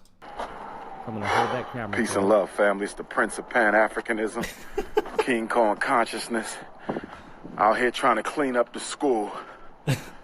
I asked brothers and sisters to stop littering all over the FDMG campus, but... This guy, man. That hasn't been successful. That's what we got to do. Here is an expert. They're... It's like... Oh, I gotta find it because it's just so funny. I invited one person to the block party. Make sure you pick up some soda or some chips or something, my brother. All right? Come to... So when he blocks people, he's like, hey, you're invited to the block party. It's so dumb. He's like, bring some chips, bring some ginger ale. I'm gonna need you to bring some chicken. I'm gonna need you to bring some ham hock. Like, what are you talking about, dude? Anyway, sorry. It's just I thought it was funny. I don't know where the part is. I'm not gonna like drag on about it, but yeah, there's always the flies. Always the flies. The flies are where the boo-boo is. And they are out there. Trust and believe. R.I.P. DMX. Yeah, we had a moment earlier about that. And I'm sure he would tell you the same stuff. You know, as far as like enjoying life and not wasting moments. I was actually watching a tweet. Somebody tweeted of a speech he was making to some other dudes, homeless people, I think, in Philly. And he's like, I see myself in you and all that. Like, he was a very genuine person, man. I'm laughing at Dr. Umar? Yeah, of course I am. There's nothing wrong with black uplift black people, but this guy, this scammer? Don't get me started on Dr. Umar. Don't get me started on Dr. Umar. Do not. The same dude, stop, who was stealing electricity from another house to power the lights in his school because he has not paid the bills for the lighting in these campuses, even though he supposedly generated $750,000. He gets donations all the time. Don't get me started on no Dr. Umar. Ugh.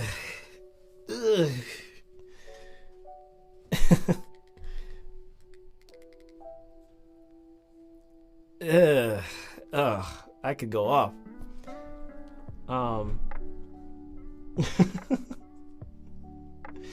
I laugh at him because he's funny.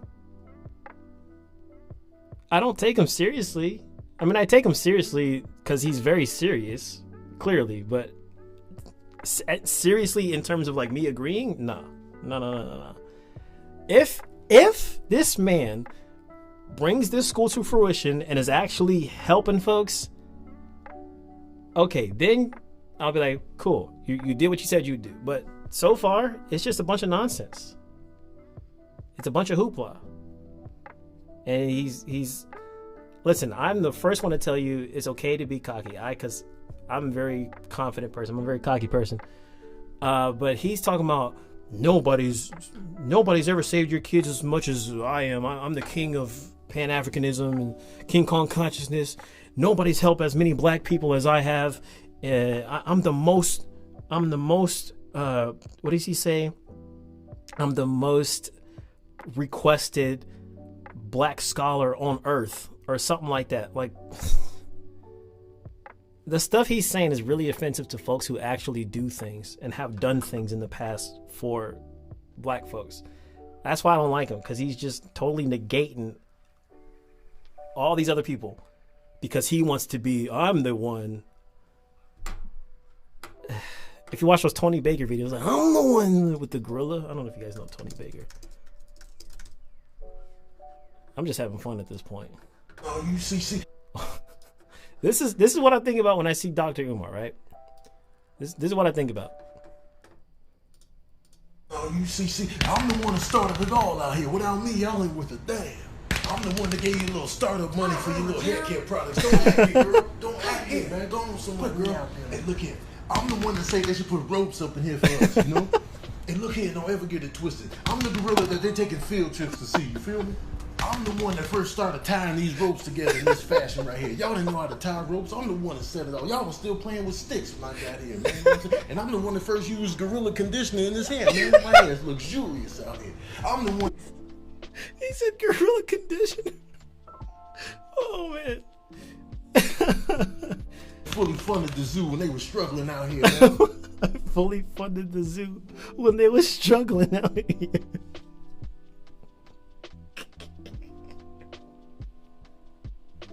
Oh, man. Wait. The ropes, the conditioner, all that, man. I brought people to the zoo. Hey, Gerald, why you so full of yourself? What? Because I'm the one that's a full course meal out here, man. Y'all just snacks. Y'all know why y'all looking at me? Because I'm the one y'all think about when you think about silverback gorillas. You know what I'm saying? About being muscular and swole on a vegetarian diet. I'm the one you think about. You know what I'm saying? I'm the one that's running things in the zoo while I'm simultaneously running. I'm the one that started animal videos on the internet. He said, I'm the one who's running in this. Wait, what did he say? I'm the one that started. That was very metaphysical. I'm the one you think about. You know what I'm saying? I'm the one that's running things in the zoo while I'm the one who's running things in the zoo while simultaneously running. But that's what I think about. It's like, come on, man. Hey, Sophie. Oh, man. So yeah, no offense, but that's it's almost like what they be saying, or what I say all the time. It's like when people say no offense, but I'm about to offend you. That's not the case. If you're offended because I don't like Dr. Umar, then you just got to do your research into what that man's doing. Look at his videos. Pay attention to the big extension cable going through the school, out the school door into another house to steal electricity because he's $15,000 behind on the. There's nothing wrong with being behind on your bills, but when you're constantly asking for money and stuff and you're not paying the bills, what are you really doing? But again, if he gets the school open, I will shut my mouth. I have no problem admitting I'm wrong, ever. But I'm usually not wrong. Man, oh man. Yeah, we chilling. One of my favorite phrases that I made up myself is, am I right or am I not wrong? Because it's the same thing. Am I right or am I not wrong? Who is that man? I've never heard of him. Dr. Umar? Oh, you must not be on Twitter. Just... One of these days, I might just have a live where I just like react to his videos. That stuff be funny. But yeah, I don't want people to question or say, oh, you're not, what happened to uplifting the black community?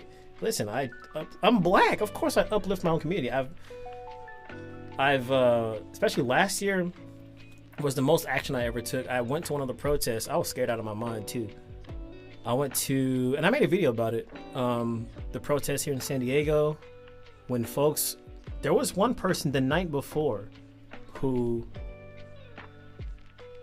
it was a fatality basically. I'm not gonna go into detail. So I was scared out of my mind, but like I felt like it was time to take some kind of action. So of course I uplift my own people when it's people who are really uplifting. Umar, it's a lot of clown behavior from what I can see. My discernment tells me this. A lot of clowning going on. It's a big circus building out here. There's a lot of clowns attending. Hey man, can you give me a tip on how to make a good R&B drum loop? Don't make everything, I believe the word is syncopated. It's been so long.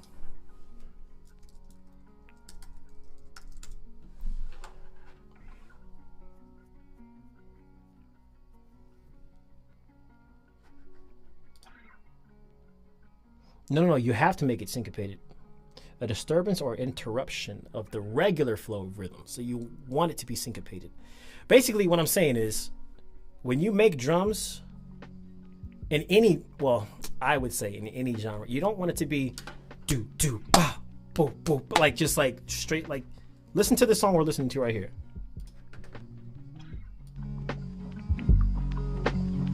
Notice how the hi-hat is slightly behind the kick and the snare.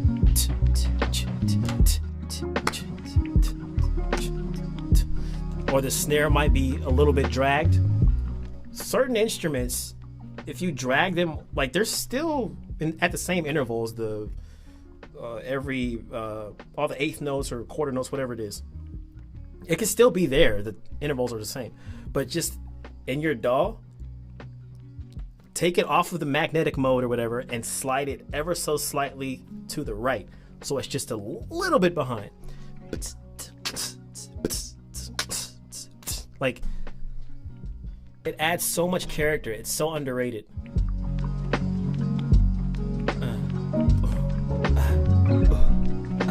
Like, listen to my breaths. And listen to how slightly behind it is, but still on the beat.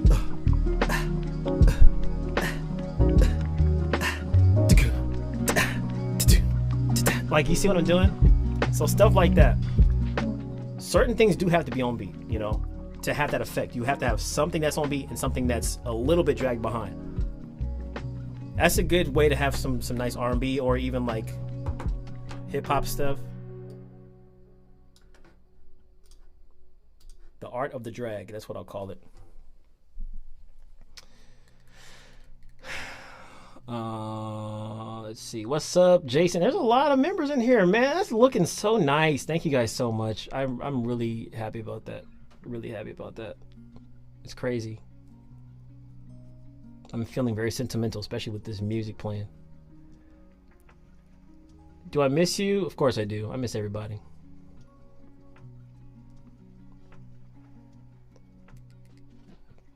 Let's see. Writing. Yeah. I hope someday we don't have to protest because of skin color or race. Someday we can all just be equal and just live. I hope so, but I feel like humans are too prideful for that. I think it can get better. It definitely can get better, and it will. But I also believe that no matter what, there's always going to be a sliver of human beings who will always be stuck in these ways and always teach their children and their children's children to be stuck in these ways. Always. There's going to be that one sliver of, you know. He said, Sophie, my favorite. Yeah, you don't want it to I quantize. Here's what I do. I quantize, and then just so that it's at the same intervals in between the not like like you know what I'm trying to say. But then I quantize. I quantize that, and then I still slide it over off the beat, because then it's like I can't do it on this thing. It's gonna like rattle everything. But you get what I'm saying. You get what I'm saying.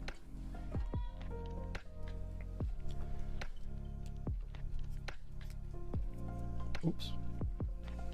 I'm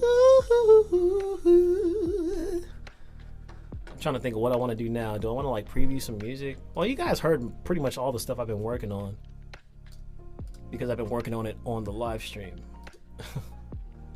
You know what I really want to make a comeback is my traveling musician series. Oh, I miss doing that so much, man. Because I could do both music and travel. It was a happy time. And I wanted to do that last year, but then, and like in the US, but then all the stuff happened. But if she's still down, Courtney actually was going to be in one of the episodes. I want to try and get, I reached out to Kyle Beats, but he never got back to me. I kind of have a way to reach out to Eldre and Chris Punsalon.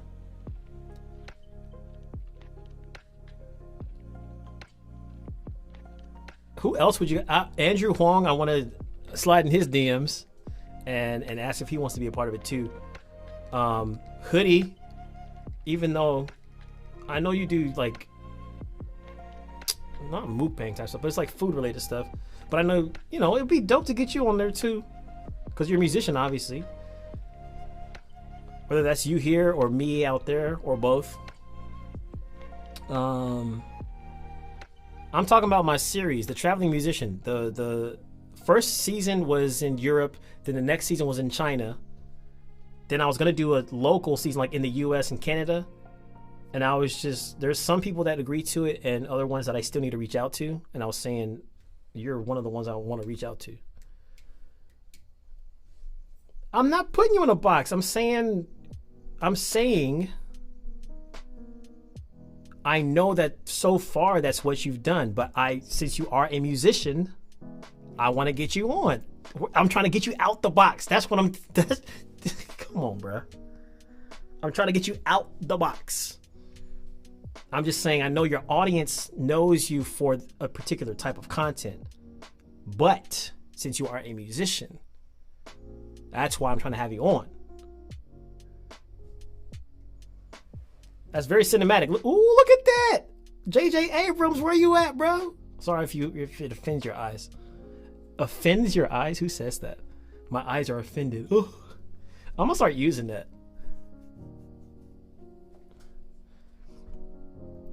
Okay. See, he's got a plan.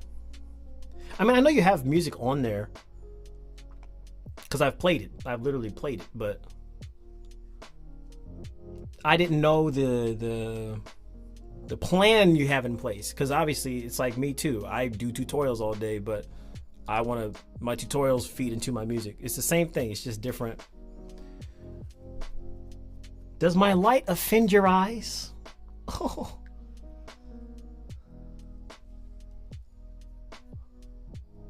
Check my new track on YouTube, guys. Love you, Legend.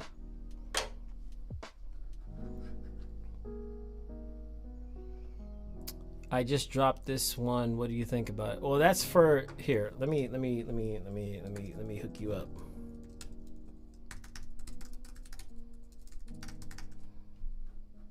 Here's how you can tell. There you go. Go to that.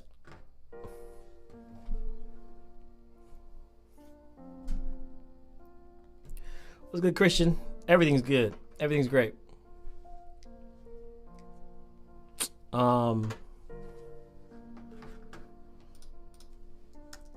Feeling good. Feeling great. I just literally just typed in a hoodie. Ooh, that burger look good. What is this? That burger looks smashing, bro. Where's that at? Man versus meat. McDonald's cheeseburger story time. Subway mukbang. Oh, you met Furious Pete? In-N-Out copy. Ooh, In-N-Out copycat. What is this? The Toronto In-N-Out? What is it called? Out and in? What is it called? Left to right? No, In-N-Out. You gotta say skedaddle or something like you get in and out real quick. So you gotta say something like it's called in a jiff. I don't know. Oh, it's homemade. Okay. Yeah, I just YouTubed it. The pump and dump. What do you do? I forget who I'm sub to. Do you like make beats or music? Wait, are you a subscriber? Huh? You're a subscriber who doesn't know what I do? I mean, that's fine, but it's weird. Why? I'm trying to figure out, why did you subscribe? What do I do, guys? I make music. Yes, I'm a musician. I'm an artist. That's what I do. I share my experience. I don't teach. I share experience, whether that's in tutorials or life itself. That's what I do. I inspire people for a living. I forgot. That's why I'm asking. Okay.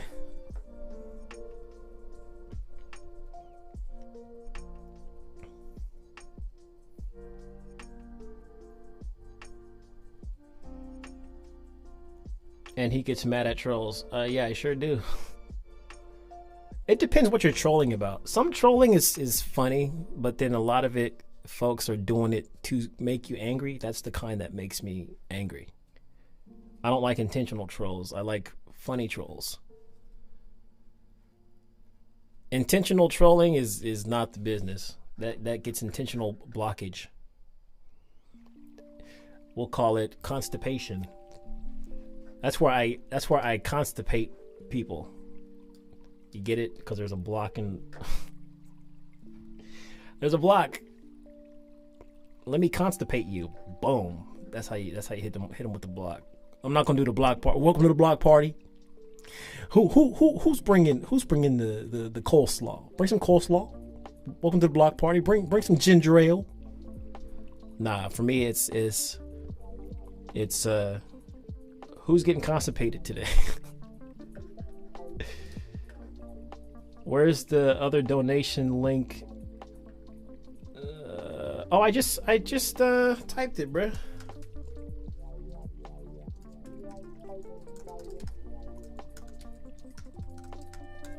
This should be it. Let me make sure it works. Yep, that's it. My site looks so good, man. Can I just like show off real quick? I still need to like redo a lot of this stuff. But look at this. Look at this. I've been taking photos for I still gotta update some of these photos, but just look at how beautiful this is. Look at this. Be true. Be you. Be legendary. The all-new website from IAMLXGEND on YouTube. Welcome to the Legendary channel and the Legendary podcast, where we play smooth jazz 98.1. Oh yeah. This is my podcasting intro commercial voice /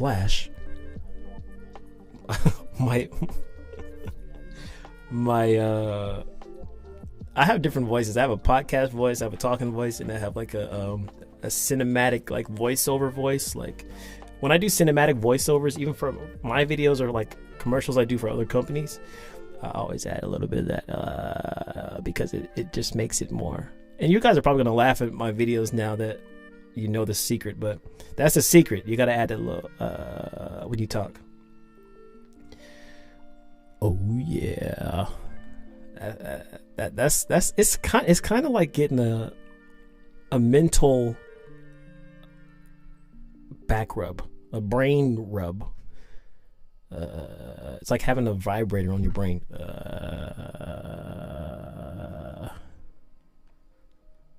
Thank you, Hoodie. But look at this. I meant to say, look at this site. It's nice. Mixing, mastering, music review, collaborations, studio sessions. We got the quotes in here. These are actual quotes from actual people I've done stuff with. I didn't ask for your permission. I'm sorry, but I'm sure it's fine. I hope it's fine. We got some of my beats up here, but then we also have, if we search,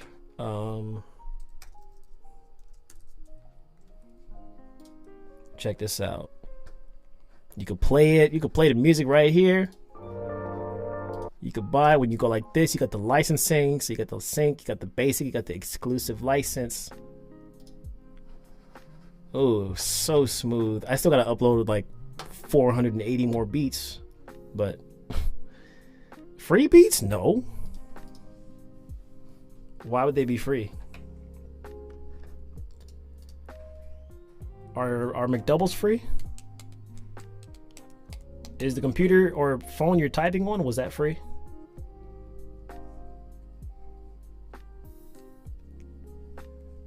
That'll answer your question.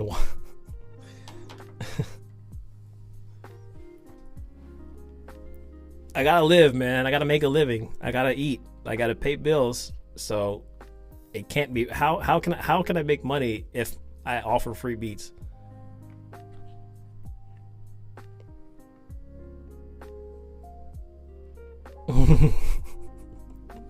It's true. They're not free. They're like $2 now.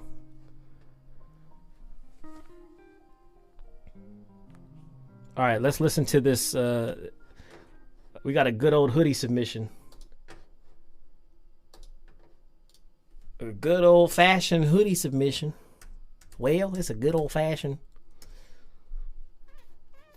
Let me just click this right there. Going to the proper email here.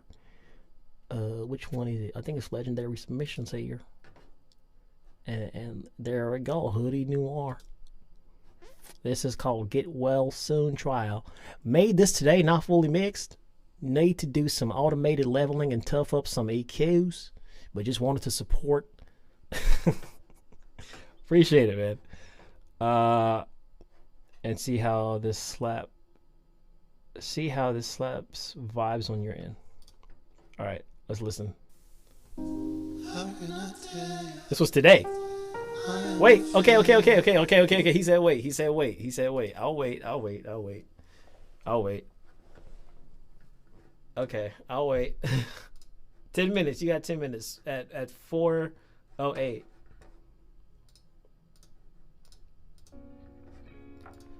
In the meantime, they are free if you borrow them. There's no way you can borrow my beats. Oh, are you talking about McDoubles? How do you borrow a McDouble? You can't give it back unless you throw it up. But then you're not returning it in the same condition you got it. So it's not really borrowing now, is it?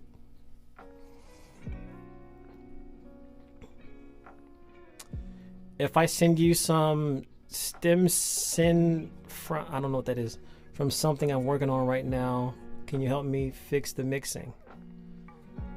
No. Yes, I can. Here you go.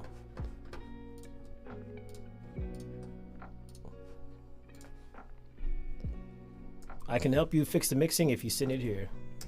I'll give you a quote.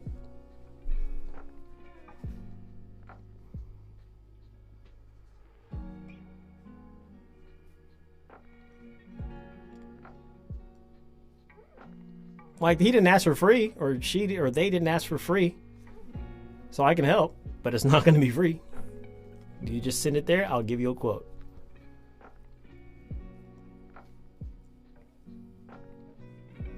Borrowing a burger. For any help on records, beats, all that, y'all need to hit this man's website. Exactly. Yeah, I'll give you a quote. A quote on the amount. That's the way we do things. It's like getting a quote on car insurance. The quote is free. The insurance is not. Where are these ambient beats you got playing from? Lo-Fi Girl, aka the Chilled Cow. She changed her YouTube to Chilled Cow. I mean to Lo-Fi Girl. I literally, what I do now, because it feels so dope, is I just have the lo-fi thing. I might turn my computer off like once a week or something like that, but I just have it playing 24/7 on the speakers so that when I walk in here, the vibe is already set. I'll either do that or I'll play some. Do you guys want to hear what else I'll play? I was playing this the last 2 days. If it'll play. This will get you spaced out, especially with some lights. Oh, it's so moody, man, but it's so good. It's called Space Ambient Music Live. Space traveling background music. Music for stress relief, dreaming. I can never go to sleep to this, but just like laying in the studio, all day, every day. But not now. I want to have some beats. Stuff is dope though. Isn't that expensive? Is what expensive? Catch Me Outside Girl has an OnlyFans. Me and Kelly predicted that. We said the moment she turned 18, she would probably have one. There's too much money over there for them to not do it. It's almost expected at this point. Like these memes and stuff. It's like a instant, you know what I mean? Ain't nothing wrong, dude. Get your money. But I knew it was gonna happen. Yeah, exactly, Sophie. Exactly.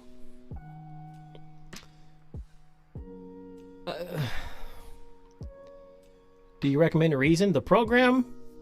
If that floats your boat, I wouldn't use it myself. Reason has some nice sounds. It's got some nice features. I like the design of it, but also I hate the design of it because it's very confusing. Last time I used it anyway. Reason was very confusing to use. But they have a really great sound selection. Man's were deep creeping and waiting. He always coming with these little terms.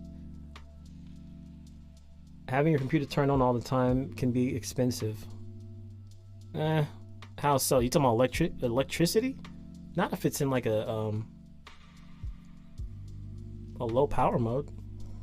Or if it's on standby, it's not really drawing any electricity. The only time it does that is when I'm like processing like video and exporting and all that crazy stuff.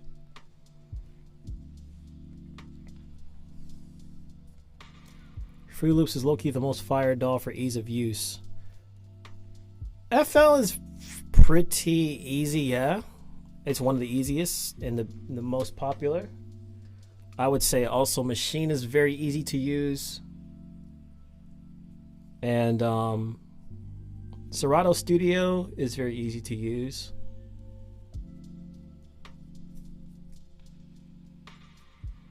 Yeah. GarageBand is very easy to use. That's why I still use it. I don't make beats in there though. Only on my phone. Never on the computer. Only thing stopping them is literally the law, and that's it. I'm not judging her at all, but I am judging. Yeah, it's like it's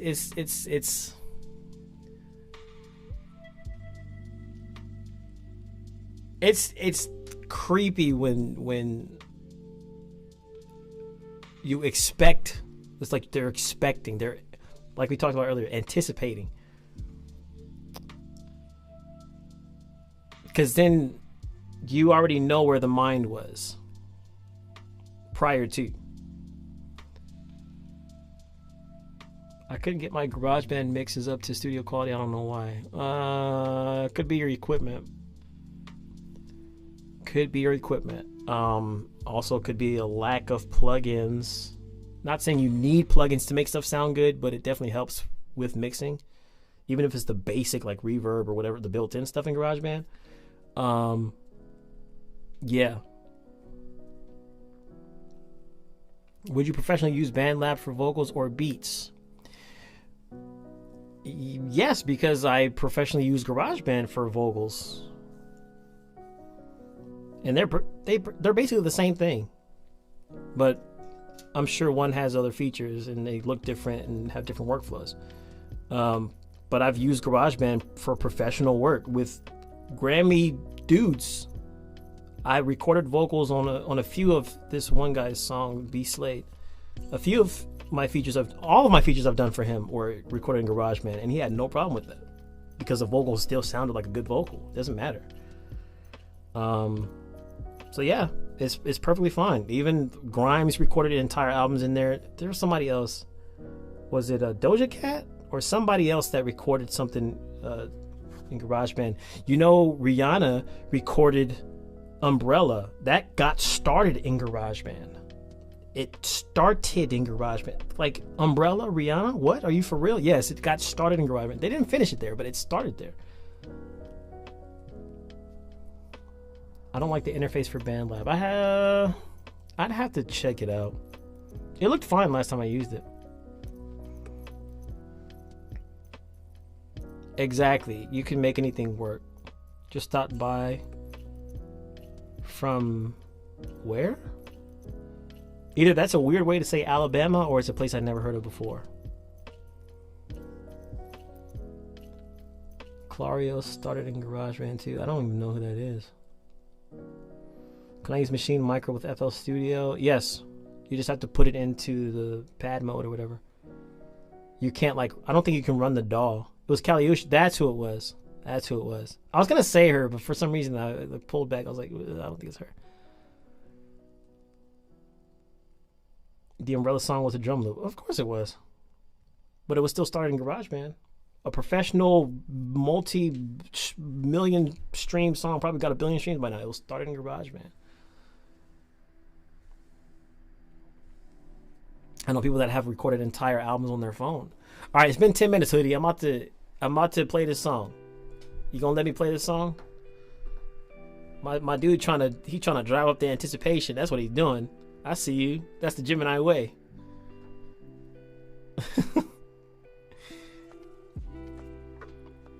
Anytime soon that you will start creating old school soul and R&B, meaning live instrumentation for live sounding. I think I've been doing that. Unless you mean like playing actual piano, I don't have the capacity to do that. I can play drums, but I can't play them how I program them, so that's never going to happen. I would have to hire somebody to do that, which costs money. To have an actual piano in here would not only cost money to buy the piano, but also I'd have to roll it in here. It costs money to do that, and find a place to put it.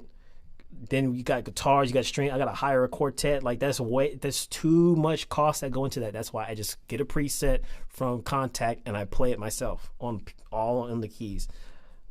Until I'm rolling in dough, I'm not going to ever use live instrumentation because I don't have the means to do that right now. I don't even have I have these. There's no difference. You know, I'm still communicating the ideas, and the VSTs sound nearly as good as the real thing. So I already do that right now. I already produce with real instrumentation that I play all myself. It's just not me at the thing going like this or having an actual piano.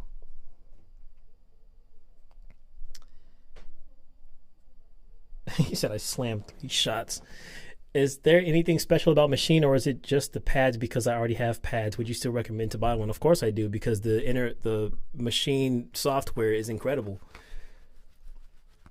the reason why Machine is so great is because it's like having a MacBook or having an iPhone. It's not just the phone. It's not just the MacBook. It's also the integration of all the software. Machine is a software and it is a pad thing. You control the integration is the best part about it. You control the entire DAW. You can literally make a beat without ever on a keyboard or your mouse, all from here. The ease of use and even the sounds that they have. I love Native Instrument sounds, complete. Everything is incredible. Granted, you can use that with any DAW that you want, but it's all Native Instruments, so it all works. You all know it's always going to work in Machine. Okay. Let's play this song now from Hoodie's House, aka Hoodie Noir. How can I tell you I am a failure, not doing too well.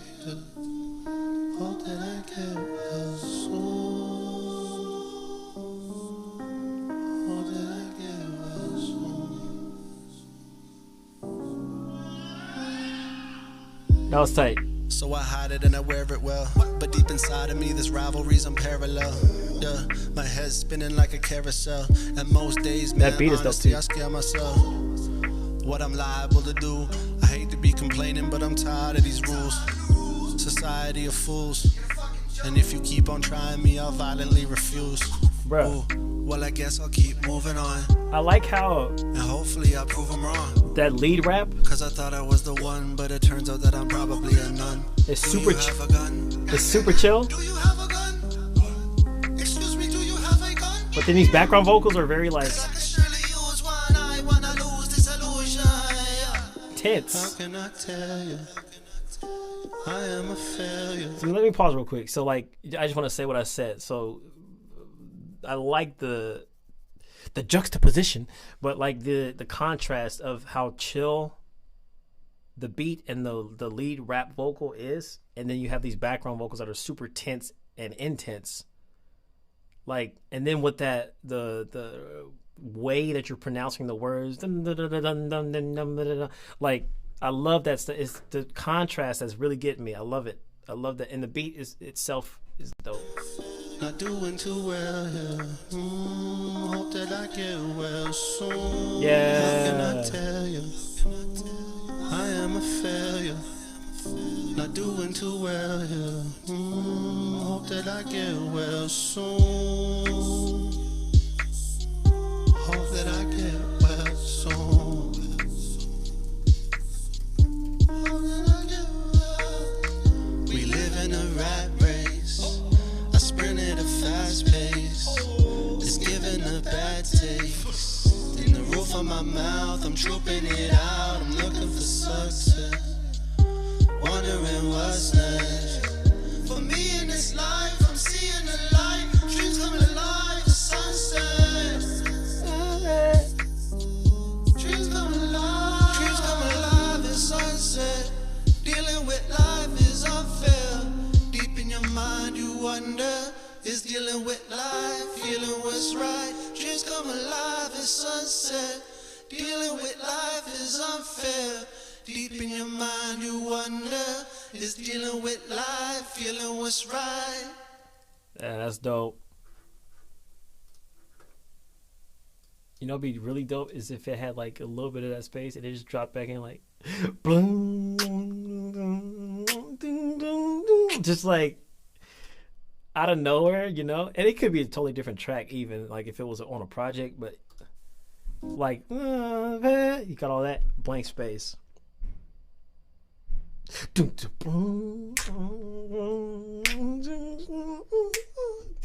I don't know why that would be so dope, but it would be. I'm not gonna lie.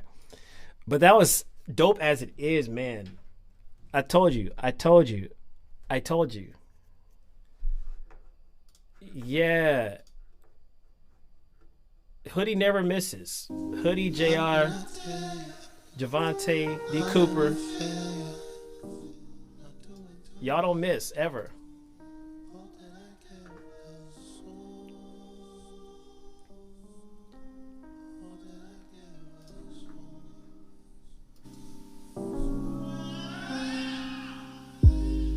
So I hide it and I wear it well. But deep inside of me, this rivalry's unparalleled. Yeah, my head's spinning like a carousel. And most days, man, honestly, I scare myself. What I'm liable to do. I hate to be complaining, but I'm tired of these rules. Society of fools. And if you keep on trying me, I'll violently refuse. Ooh, well, I guess I'll keep moving on. And hopefully I'll prove them wrong. Cause I thought I was the one, but it turns out that I'm probably a none. Do you have a gun?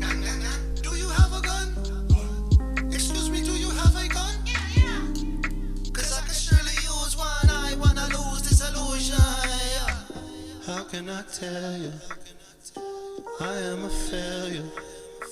Not doing too well here. Hope that I get well soon. How can I tell you? I am a failure. Not doing too well here. Hope that I get well soon. Hope that I get well soon. Hope that I get well. We live in a rat race. I sprint at a fast pace. It's giving a bad taste. In the roof of my mouth, I'm trooping it out. I'm looking for success.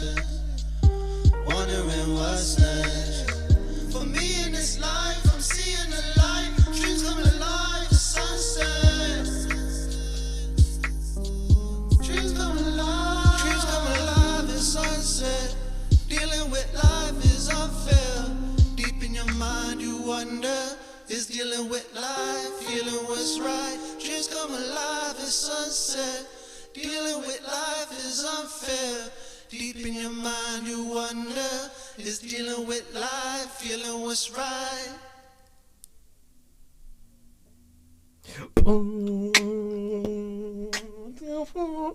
I just want a break and then just bring it back in, dude. Just the beat. Or it could even be with some vocals, like some other yeah, this is the stuff. This is the stuff I think about. When's my birthday? May 24th. Why is it telling me to super chat myself? What? It keeps going up there. Thank you so much, Ebony. Homegrown. What is this in reference to? The second one is getting me anxious. It feels like it's going to fall. This?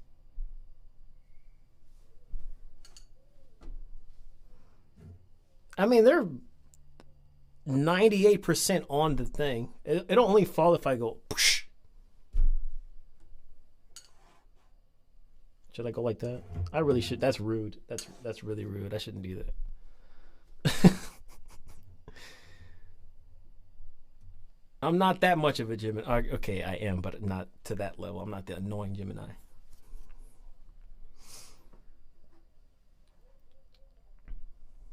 That one? Oh, no. This desk, it's actually, the amount that it was off is probably like that much. It's only if I smack it. Even if I push it back, it still has the same chance of me hitting it off. I'm just trying to get it in the frame. That seems cumbersome because that one's there. That would have been sick. Anyway.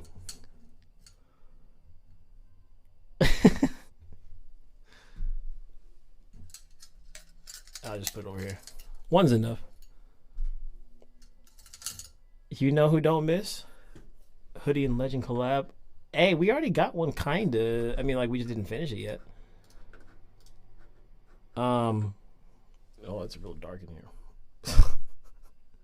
Where's my thing at? Mark the Asian heart. Still with this Asian heartthrob. He don't miss either. Of course. That was I think yeah, Mark was definitely one of the first.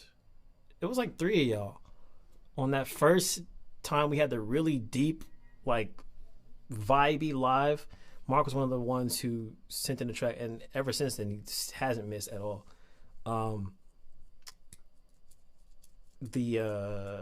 I forget which one he did first, but I know the songs. It was Trip, and it was like this. Super sick. What's up, Leslie? Leslie Nope. Hoodie Mark, JR, D Cooper, Javante. That's the Avengers. Those are the Power Rangers. I'm Zordon.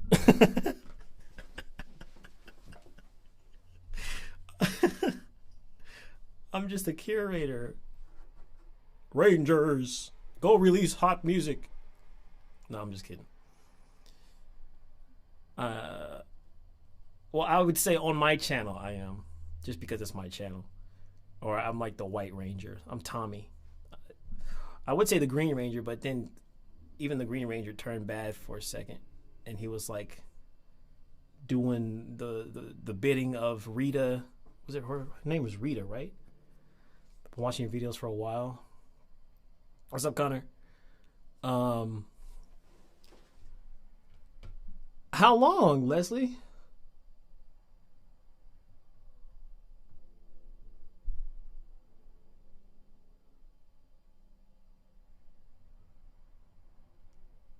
How long have you been watching?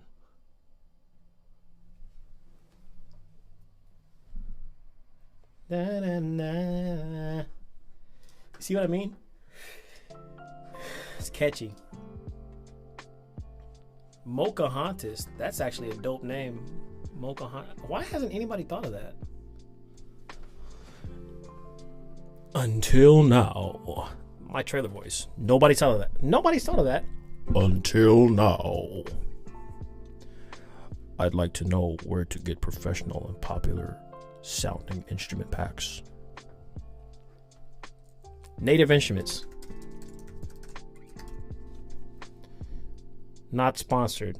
Not yet. But they should sponsor me because I've turned so many people onto their products. If you're watching this, Native Instruments, yes, I am talking. Very confidently because I have so many people in my DMs. Oh, what should I get? Complete. Oh, what should I get? Machine. Not just because I'm a fanboy, but it actually is great stuff. So you guys should sponsor. I know you're watching right now. There's got to be somebody out there that works for Native Instruments that's going to see this or sing this right now. Because a lot of y'all don't be talking in here. And I'm convinced some of these folks be from companies. I'm convinced. I'm thoroughly convinced. Why does it look like I am?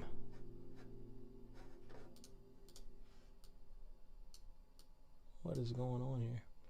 But yeah, I know y'all watching, so sponsor me.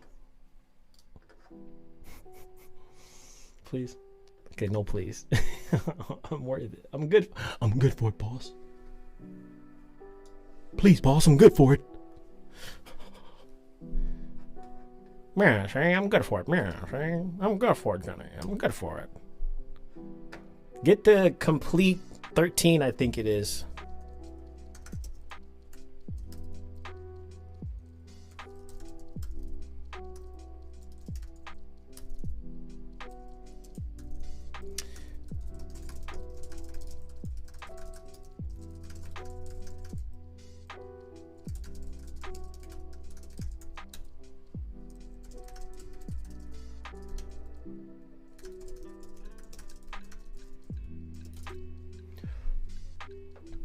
Complete with a K.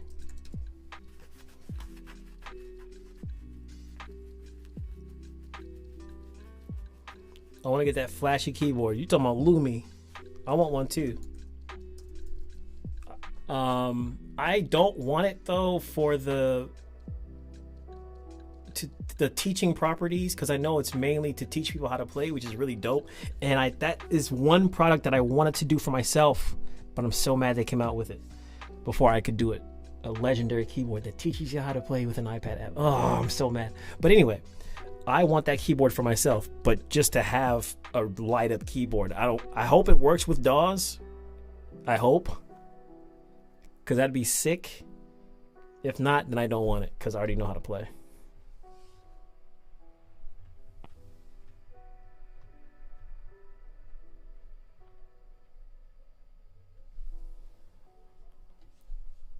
Organic life, we have to grow. Bro, should I buy a keyboard for beats, but I don't know how to play it? Yeah. Even if you don't know how to play keys, buy one. Because let me tell you, it makes the production if you want to produce, buy one.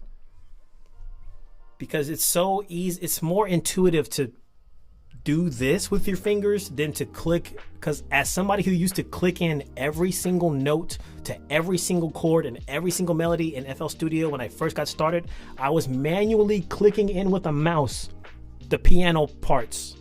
Manually with a mouse. It worked. However, it's much more better to have a keyboard. Even if you don't know how to play, you can just like let it flow like that. You know what I mean? That's the way to do it. That's the way to do it. Even if you don't know how to play. And also doing that will kind of teach you how to play.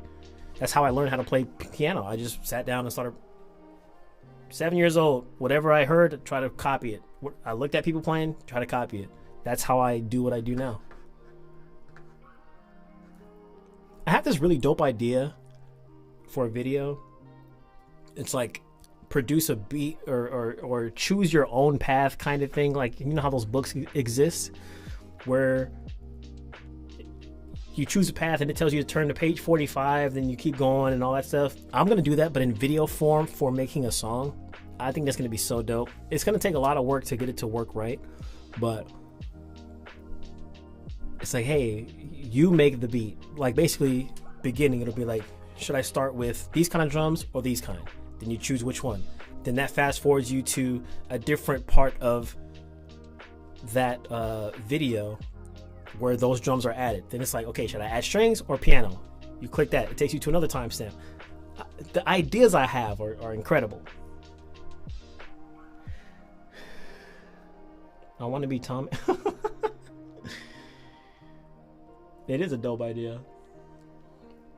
I really want the rolling one. Yeah, Rolly is expensive. And the Lumi, the light up one is made by the same folks. But yeah, it is pretty expensive. I think it's worth it, but it is expensive. That's it. Thank you for answer. I'm about to buy it because I'm doing it manual now. Yeah, I don't do that. Life is unnecessary. Save yourself. I mean, I guess you could be Tom. I'm. But Tommy was the one, man. I didn't even like the Red Ranger. I like the White Ranger way more. The Green Ranger, I didn't like the Green Ranger because he was green. I hate green. I don't hate green, but it doesn't really normally serve a purpose in my life other than grass. Grass looks good as green, but clothes on me, never. The lighting, the teal and orange greenish color we have here, that's great. But me wearing green, not unless it's St. Patrick's Day.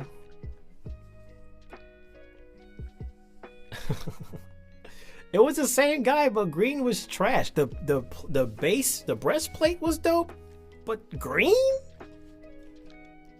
Green? That's why white was so dope. White used to be my favorite color. There's a racist joke in there somewhere. Don't say it. Please don't say it. White was my favorite color. So I used to like everything white. I wanted my car white. I wanted my house white. I wanted everything to be white, including my skin. No, I'm just kidding. I'm already white. But then my color changed. My favorite color changed to black. Because I'm all about Africa. No, that's not why. It's just because black is very luxurious to me. There's so many jokes that could. If I was bigger than I am now and I had like more people in my life, people would surely clip the audio and turn it into something, and I'd probably get canceled on Twitter tomorrow morning. I already know how the internet works. Or on Bay. Yeah, exactly.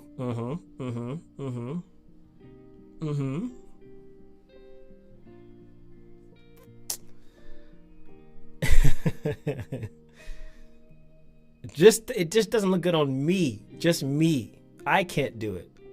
Maybe I could, but I don't want to do it for myself. But I've seen green look good on other people.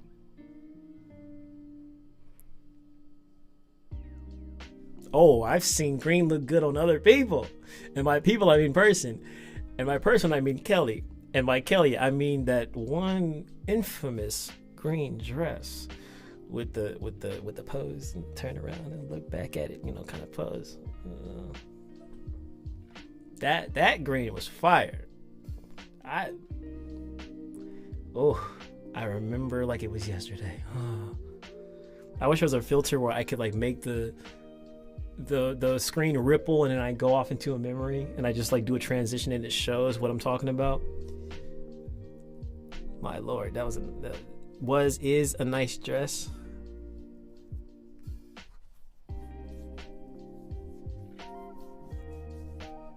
Just listen to the ASMR me scratching my chin stuff. I can't do green for myself. Is it true about DMX? Yes, it is. Yeah, this beat is dope. What is it called? This is called Lofty and Pointy. That's the people. Wait. Lofty X Pointy features Quist. Love Dissonance. I don't know who the artist is. That's a really weird name. Everything that comes on has me going. Hey, I'd be doing the same thing if I was influenced right now, but I'm not. That fresh, brand new white pops. It sure does. My favorite color is black. Remember that green dress? Oh yeah, that's the one. I'm sorry, I'm just now catching up on some of these messages. It's funny because you probably said that as soon as I had the epiphany, because I didn't even see that until just now, but that's the exact green I am very fond of. Booty cheeks looking all good stuff. Yes, I just said that, but it's true. You know. That's why I'm very fidgety right now. If you couldn't tell, I love to call myself out because I'd be calling whoever this is out. If I was watching this live as you guys, I'd be calling me out all day. So I'm gonna call myself out. Look at him getting all fidgety and stuff. That's a telltale sign. DMX is forever a legend.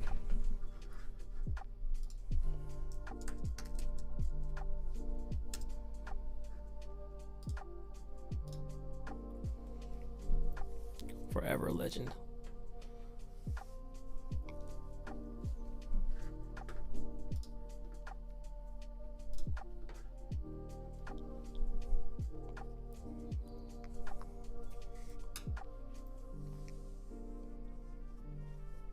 I want to buy a microphone arm holding thing. Would you say a cheap one is enough?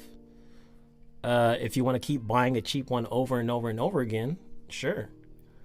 The thing about the cheap ones is they break because they're cheap. I'm sure there might be one brand out there that's good, but I do not recommend it. The one I have is from Blue. It's only $100. I know only $100, but trust me, to me, for the aesthetic, because it looks real sleek, real nice. I got these lights wrapped around it for extra, whatever. So this one I recommend. There's the Rode one, but it doesn't look as nice to me. It looks clunky. Too many moving parts. So I would recommend a more expensive one because I've had this 2 years now and it's been totally fine. If I would have bought one of the $20 ones off Amazon, I'm sure I would have had to buy 5 of those by now, which is still $100. You know what I mean? 70 in Germany. That's not bad.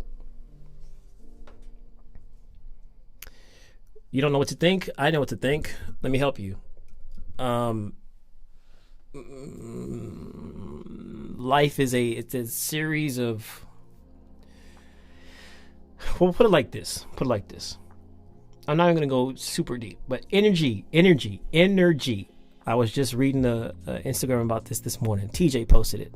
Energy never dies. It doesn't die. Energy doesn't die. It just transfers to something else or recycles. The energy that man put into the world,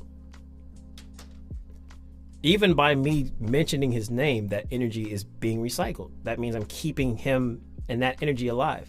Even if I wasn't talking about him, the effect that he put on other people to continue living, to get out of their addictions, to start their rap careers, that energy is still alive because it's in those people via the inspiration that they got to do those things. The energy will never die. The physical body does. The energy never dies. So find comfort in that the energy is still around. Even if the physical person is not, the energy's still there. That's why Michael Jackson physically, let's just say him, or Kobe physically is gone. But how many basketball players now are there still implementing his fadeaways, his dunks, his shakes, his work ethic because they watched him and they're like, hey, I want to be like that. So a piece of, as cheesy as it sounds, a piece of Kobe lives in each of these people because they're carrying that energy into their own life. The inspiration was the energy exchange. You inspire. That's why I love inspiring people, because if I inspire somebody, if I were to just tomorrow, I know that there's a bunch of people in my DMs who say I inspired them to continue making music. My energy lives on, and the love that I gave, and the moods, everything that I put out there, even the people that hate me and don't like me and couldn't care less if I killed over tomorrow. Even my energy lives through them via the hate that they had for me. The energy doesn't have a positive or negative. It's always there. It's always alive. So I couldn't care less if they hate me, because guess what? That means I'm still living rent-free in their head. My energy is still living. So just think of it that way.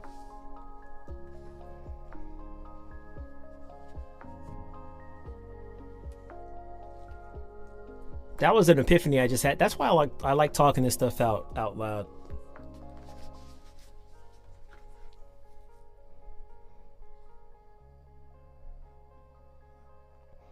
Instagram, it says that he's still active. That doesn't mean anything. That just means his PR or whatever got his Instagram account, and they're posting and stuff, or they're on it. But Twitter, this is why you guys got to be on Twitter. Twitter has everything first. Twitter knows everything first. Memes, life events, everything. Twitter has the information first. Get on Twitter. That's where I found out. And yeah, Instagram doesn't magically like stop working when you pass. It's still there. Your account's still there. Even if it says that he's active currently, that's just somebody is in his account managing stuff, because I'm sure he designated somebody to work that for him when because you know, X didn't seem like the kind of guy that would be on Instagram. Come on. He probably told somebody what to say and what to post and all that, but X on Instagram? No. No.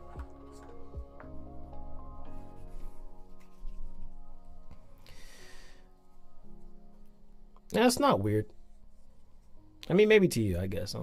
Complete select doesn't include contact or battery, so expansion packs you buy won't be. Who's trying to buy? Why wouldn't you recommend complete select? Yeah, because it doesn't have a lot of the stuff. I mean, like, you can buy it if you're really, really, really, really, really struck for cash. It's a good way to get in. You can upgrade to the other stuff later. But if you have the ability to buy the actual complete, it doesn't need to be ultimate. That's a lot. Even I don't have complete ultimate.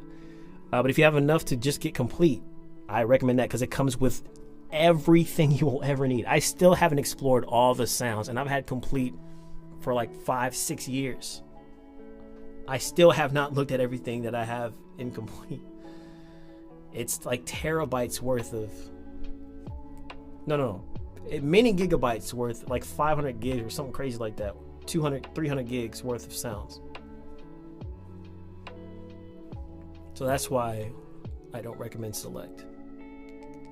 It's still great, don't get me wrong, especially for the price, but I'll always recommend the full one.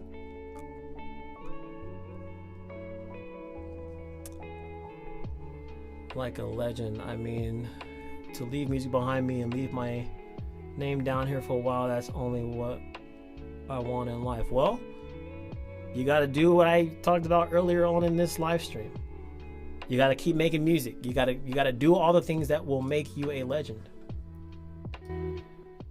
How are people going to remember you if you don't release music, or if you don't be yourself, or if you don't have your branding right, or if you don't be honest and connect with people, or any of these things? How can you affect someone to the same level as Michael Jackson, X,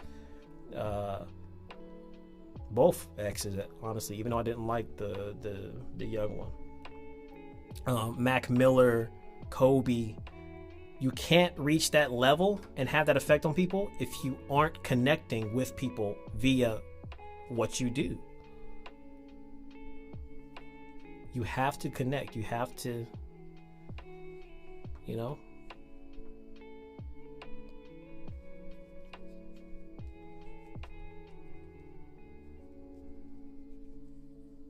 A lot of people miss Mac.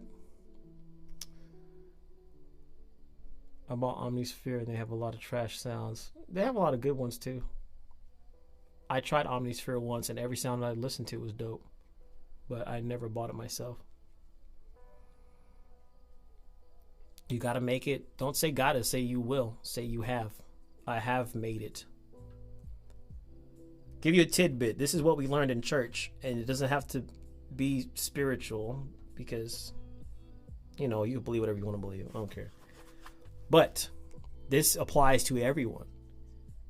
Speak things as though they were, as though they already were. Not, they don't tell us, they don't say speak things as you would hope them to be. No. It doesn't say to hope for them. It says speak things as though they were, past tense, as though it already happened. Speak it. You're gonna sound crazy to a lot of people, but that doesn't matter. What matters is the outcome. And obviously you do still have to put the work in. You can't just say, oh, I'm gonna be a trillionaire, and then you sit on your butt and play Fortnite all day. You still gotta do the work. But when you speak it, you're already setting the stage. That's why I always tell people, when I've moved to whatever country I'm feeling in the moment, or oh yeah, I have a house. Yeah, I have a Range Rover. That's the car I want. That's the actual car I want. I'm not one for Lamborghinis. Like, this is cool, great, awesome, but like, number one, the upkeep is ridiculous. Number two, I don't need all that stuff. Come on, man. Just give me something luxurious. And clean, minimal, simple. That's why, yeah. But anyway, I'm getting off topic. Or when I'm here on the live and I'm like, yeah, so this is my Grammy speech, guys, and I just play the crowd and everything, and I just go. You got to speak it as though it already was. So instead of saying I got to make it, say I made it. Instead of oh, I wish I had a girlfriend. I wish I had a caring man in my life. Say, oh yeah, I love my man. I love my woman. I love how supportive and loving and caring they are. I love how beautiful they are. They've been so good to me. I wrote this stuff down, and it happens. Oh, the Tesla. We have to get the Tesla also. It's the Tesla and the Range Rover. We got both of those. I needed the panoramic roof on the Range. That panoramic roof is everything.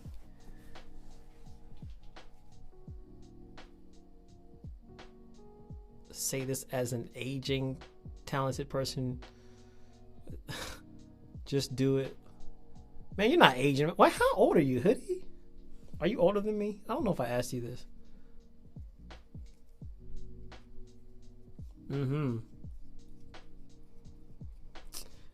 Yeah, but just do it and focus on it. Believe and learn. Commit, consistency. Commit and consistency. You have to commit. You got to speak it as though it was. You got to believe it. Don't just speak it and say, "Oh, I said it," and then but it really deep down in your head, you're like, "Oh, I don't know about this one, boss."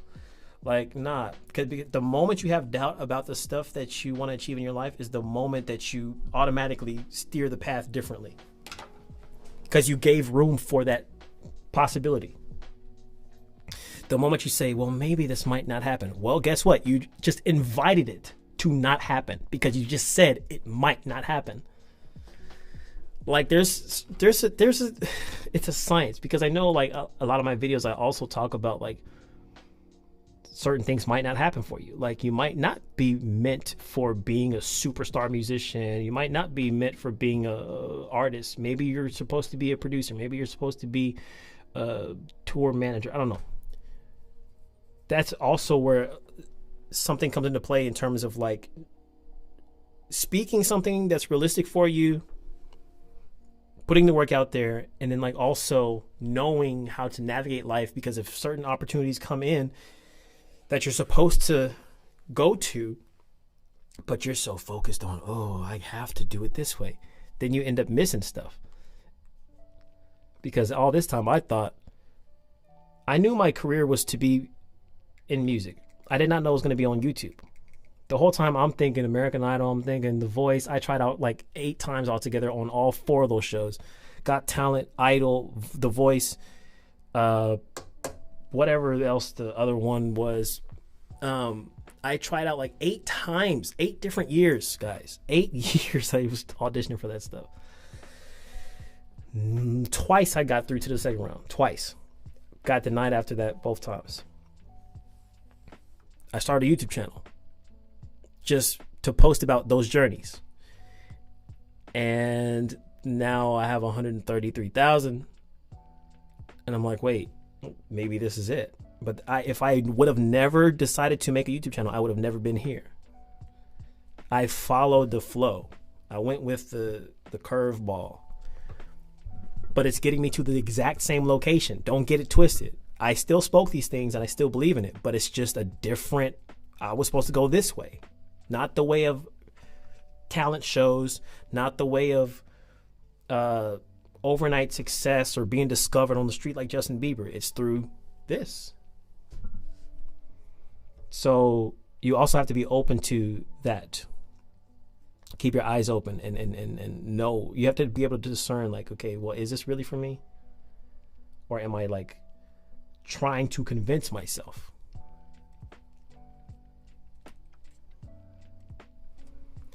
Exactly. That's the ultimate win. That's all I care about, Hoodie.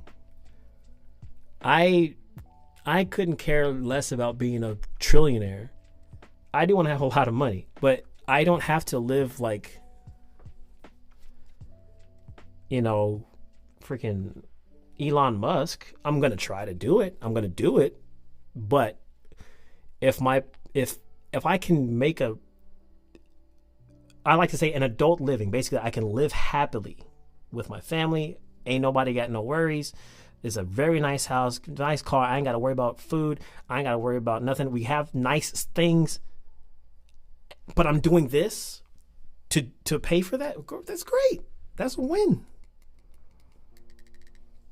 I don't have to have a Lamborghini. I don't have to have a multi-compound establishment of a house.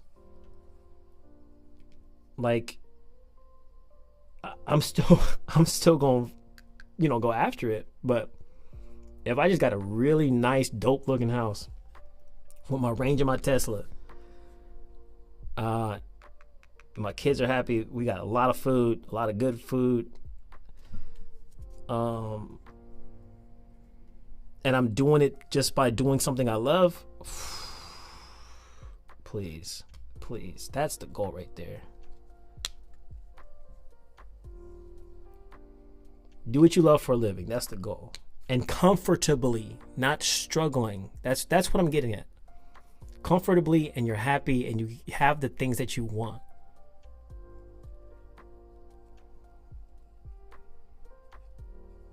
And what I want is multiple houses in multiple places.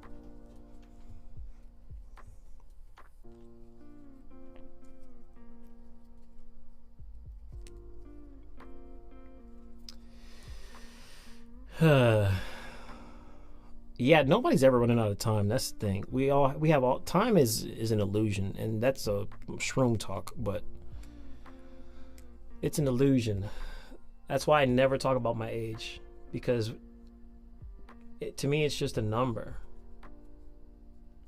There's nothing stopping I almost said my age.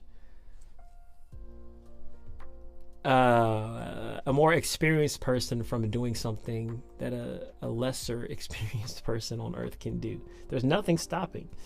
It's just that block you think is there. You think you made it up. What do I think about Splice and Arcade? I use Arcade on every single live stream I do. When I'm making music, I always use Arcade. I love Arcade. Splice, I don't really use Splice. I've been paying for it for like a year and a half. They got a lot of money from me, and I haven't used not one of their stuff. Not that I don't want to or don't think it's dope. I just, Arcade is easier because it's built into my DAW. I don't have to go to a website and all that stuff. That's the only reason I don't use Splice.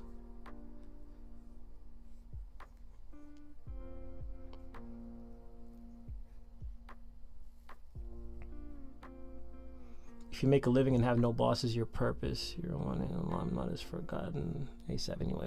I don't think Michael Jackson will be forgotten in 100 years. I really don't. I mean, I know this is a little bit of a different time in life. Like, you talk about people like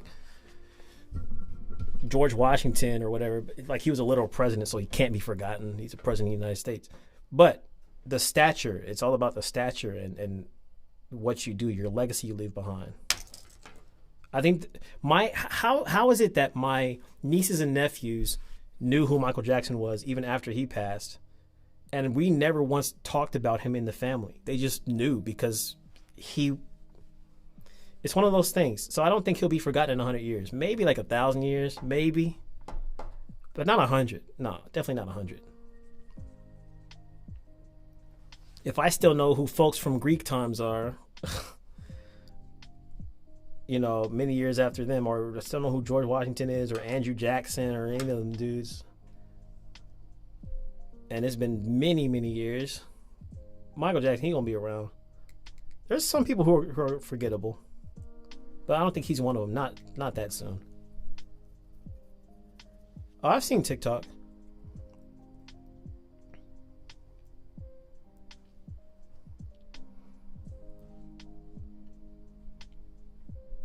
The techno age is making everything fast and fleeting.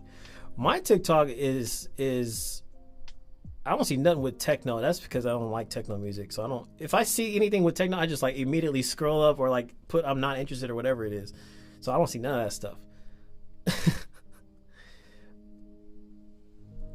There's a lot of people. Yeah, there's definitely a lot of people. Nah, he's not gonna be Dustin 100. Nah. He's not.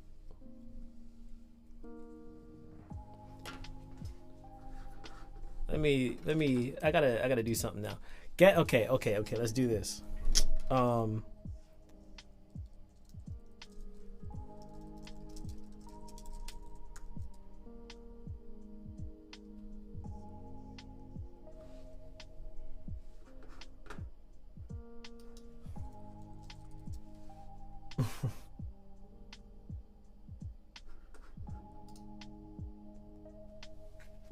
And especially because the internet exists, definitely not 100 years.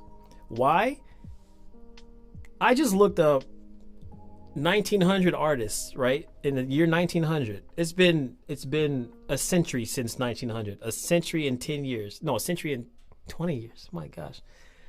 120 years. I just found the what is this? He invented jazz. Dang. 1907, at the age of 30, he suffered a mental breakdown. I can literally do that. The internet is going to always remember me by itself. So you know, there's no way that Michael Jackson's going to be forgotten in 100 years. If the internet crashes in 100 years, sure. But there's always going to be somebody that discovers his stuff. Just like how I discovered a lot of the artists that I sampled who I never knew existed until I just Googled dope jazz music or old jazz, whatever. It was like vintage something, and I was like sampling a bunch of artists I've never heard of in my life. And I just found them myself. Richie Havens, I mean, that was back in the 70s. But the 70s is what, 50 years ago? Yeah, 50 years ago. And I'm still talking about folks from the 70s. Jimi Hendrix from the 60s, right? 60s? He was 60s, right? I think it was from the 60s.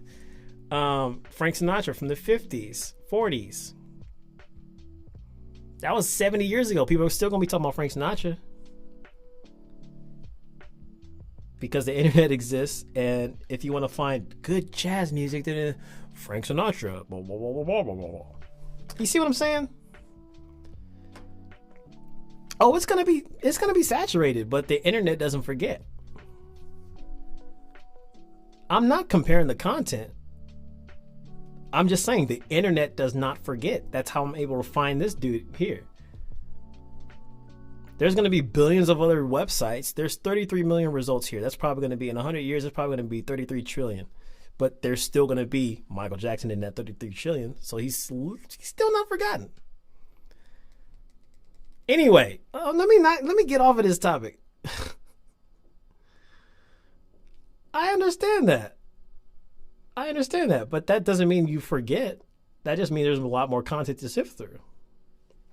The meaningful stuff still finds a way, or the popular stuff still finds a way at the top. There's a lot of junk that gets put out. A lot of the content that gets put out, nobody ever sees, because you think about how many hours on YouTube are uploaded every day or something like that. It's like 1 billion hours. I don't even know. It's something crazy, right? But how much of that stuff do you actually watch, or does the world actually consume? None of it, because nobody knows who these people are. But the people at the top, of course you watch that stuff. Of course it's watched by at least 1,000 people, because they're at the top. Michael Jackson was at the top. A lot of these other artists are at the top. Even with the multi-trillion amounts of hours uploaded to YouTube every day, these people still get seen. They still get millions of views because they're still very much big. The content, the amount of content released doesn't play as much of a factor, because a lot of that stuff, it's like the 1% versus the 99% of what nobody ever sees the 99% of iceberg. That's the internet. We see the top 1% because all the other stuff is trash and nobody knows how to do SEO properly anyway. Nah, I don't believe it. I don't agree. It's not nostalgia. I'm looking at an artist right here from the 1900s. That's not nostalgia. I'm not nostalgic towards this guy, but I found him. He still exists to somebody. Somebody wrote this article recently. It's not nostalgia. We could talk about somebody who I completely don't care about. I don't know, who's a random. Like, I'm not nostalgic towards Frank Sinatra. I don't really listen to Frank Sinatra like that. But how do I know of him? Even though that was 70 years ago? Because of the internet. And media itself. I'm not tied to that man.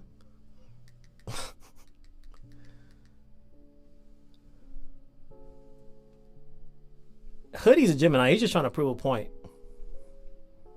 That's what that is. And I know, because I am one too. Nah, we always gonna debate. That's what we do. That's what gyms do. We debate. That's the thrill.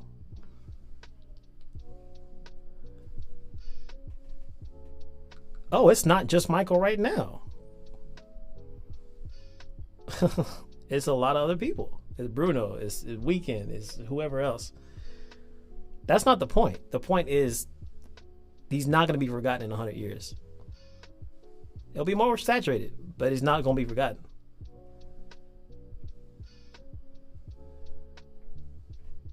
Well, I'll tell you one thing that does matter. I'm not going to be forgotten. Ever. Ever. I don't care how much content comes out. I'm never going to be forgotten. I'm going to be felt. My energy will be felt, even if they don't know what to call it. Ooh, what's this? This feels, oh, wow. That's me. That's me tapping on your shoulder. I'm never going to be forgotten, bro.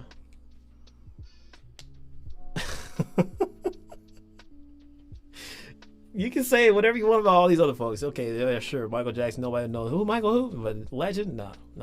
My name is literally built into the English structure, the vocabulary. Legend will never be forgotten because everybody's going to be saying my name but not knowing that they're saying it. That's why I did that. MacBooks got to have these port docs. Port docs?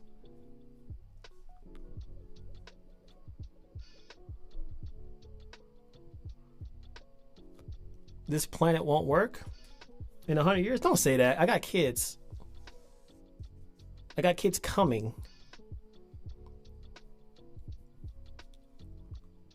So unless, Kelly, we plan to move to Mars or whatever Elon Musk does at that point, give me at least 200 years left on Earth. At least 200. So I can at least see my kids grow to be old. Give me at least 200 years, man. Why? Stop. The present time, guys. Present time. It's all in the now. We're in the now. The future is not here. The past is gone. This is now. What is it now? This is what we have. This is all that's promised. It's not even promised, but this is all that we know. We don't know tomorrow, 2 seconds from now, an alien could suck me out of here and then drop me back down as a turtle. And then you guys will be talking to a turtle on a live stream. We don't know what could happen. And the past is already gone. So all I care about is now. Now. Because that's literally the only thing we can live. Everything else is just a result of or the catalyst of. Our future is the catalyst of what we do now. Our past is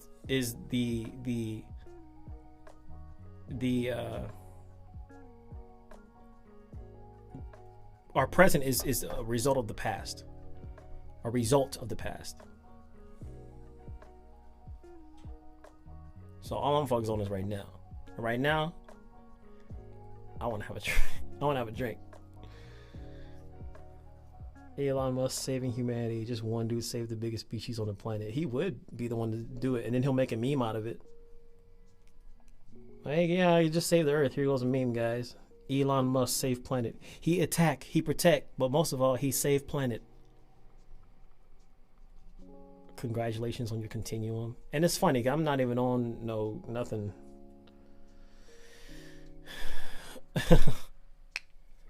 Oh, I'm being realistic, Sophie. I'm just reading that comment right there. I'm being realistic.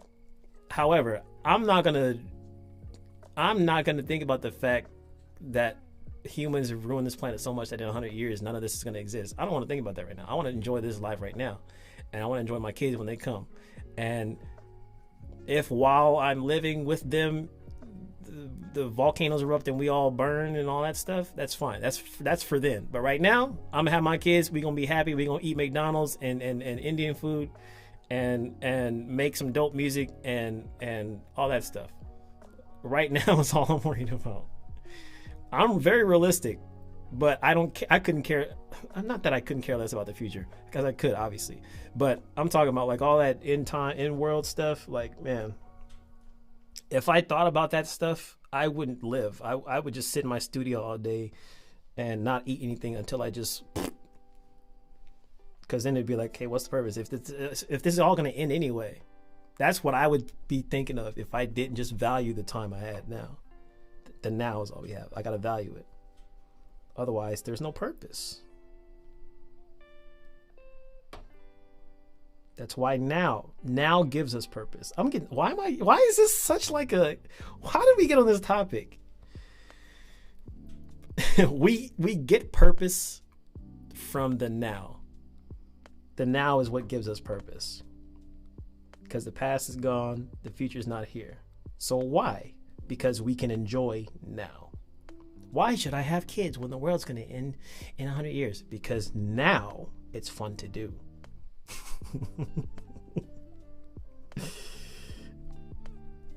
Why why should I eat this burger if you know, because now the burger's delicious.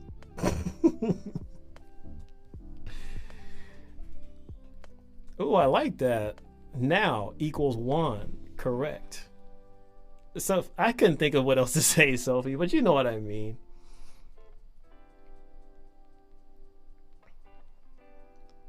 What's your mic? This is a Bluebird.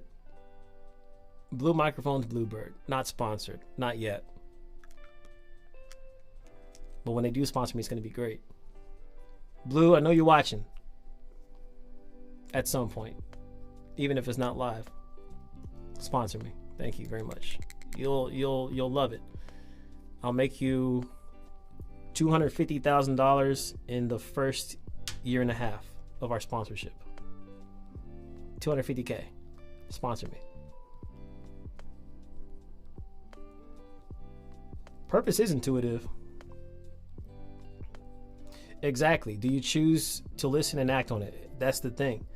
And that's why I say it's very important to listen when you're on your journey as a musician. It's important to listen and know where to go. If you're supposed to make music, if you're not, if you're supposed to sing, rap, produce, manage, whatever. Because not everybody's purpose is to be Drake. Not everybody's purpose is to be Beyonce. Not everybody's purpose is to be a big artist. Some people's purpose is to serve in the behind the scenes. There's nothing wrong with that. Because do you think some of these artists would be who they are without the behind the scenes folks? Nope. Some of the visuals that Drake comes out with, or the most, I don't know, elaborate person you could think of. Well, let's just say Beyonce, because she comes out with some really dope visuals for her shows and for music videos. What would that be if she didn't have the team that executed that? The video guy, the storyboard person, the director. What would the song be without the producer or the engineer? You know, there's a lot more things than just being the superstar musician. Some folks are meant to be the superstar musician, but other folks are meant to serve the other purpose. But you have to listen. You have to listen. And if you don't listen to it and you try and fight against it, you're swimming against the current, you're going to tire yourself out, and then that's how you drown. That's how you drown. You fight against the current. Fighting against the current of life, that's instant drownage. You can't fight against life. Life always has a way of putting you either where you're supposed to be, or when you swim against it, it's just going to keep going. It's like a wave that overtakes you, you know? So you have to listen. Gotta leave. I'm probably going to leave soon too. This was supposed to be a short stream. I actually went an hour over what I wanted to do. But I've just been vibing with this chat. You know I love to talk, guys. You get autocorrected every time. And sometimes, because you know how autocorrect, it can correct to what you intended, or it can correct to something traumatically different. And then you hit send on that text, and then you just sent somebody something you wasn't supposed to send. It says something about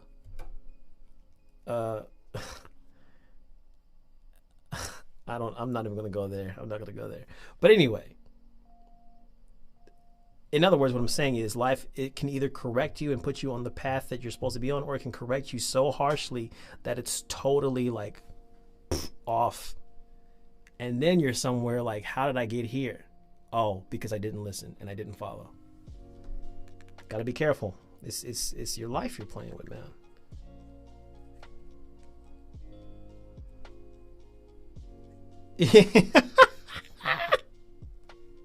Exactly.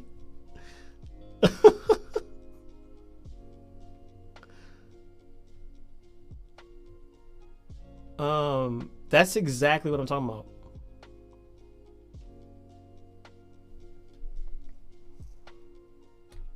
So chill. This is why I like following these just the flow of how this stuff goes.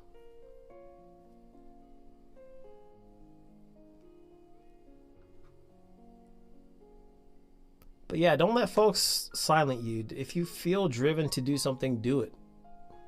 Don't feel like you have to be a musician because everybody else wants you to be one. Don't feel like you have to be one even because you want to be one.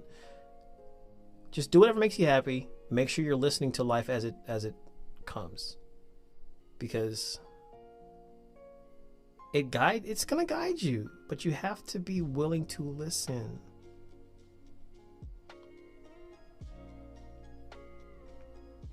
You have to.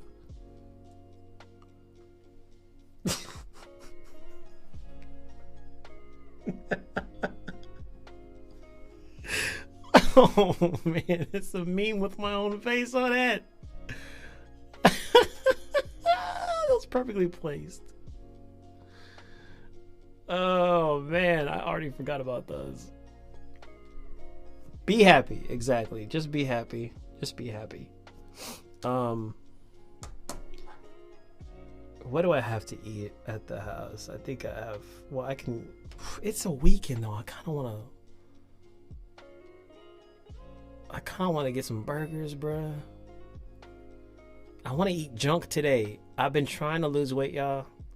I almost crossed over the off limits, the fence that I'm not trying to cross over. As far as my weight goes, I'm just being real, man. I'm not trying to be on my 200-pound life. Unless it's muscles. I can do muscles at 200. But I can't do the alternative at 200. And I almost crossed over. So I'm like, this COVID stuff, yo, I got to lose that COVID 20, whatever they call it. Uncrustable. Nah, dude. But I've been trying to reverse it, you know. And I mean, I know it's natural. We all been inside. We all gained a couple, you know. But I cannot cross over 200. I can't. So I've been eating real good. But then the weekends, at least one day out of the weekend, I have to splurge. I have to eat a nice juicy burger or a nice big chicken sandwich or a nice meal from Taco Bell. I just don't know what I want to eat today.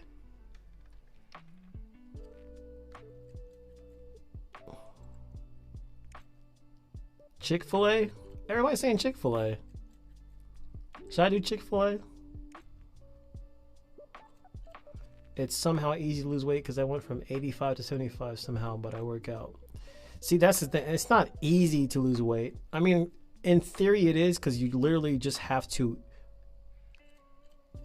eat less energy than you put out as calories. If you burn more calories than you eat, you lose weight. It's easy in theory, but when you like burgers, it can be tough. But it's more so like, you know, since we're not as active, I have to actively do something. The gym, I hate lifting weights. I hate going to the gym. I'll do my cardio every morning, but I have to walk because I have asthma. If I run, I'm gonna have breathing troubles. If I do high intensity stuff at the gym with weights and all that stuff, I'm gonna have breathing issues. That's why I had to get rid of my trainer, because he thought I was just being a weakling. Come on, man. I'm like, bro, I'm about to faint because I can't breathe. He thought I was joking, but I literally blacked out. So I had to stop going to that gym. But like, I can only do like low intensity cardio.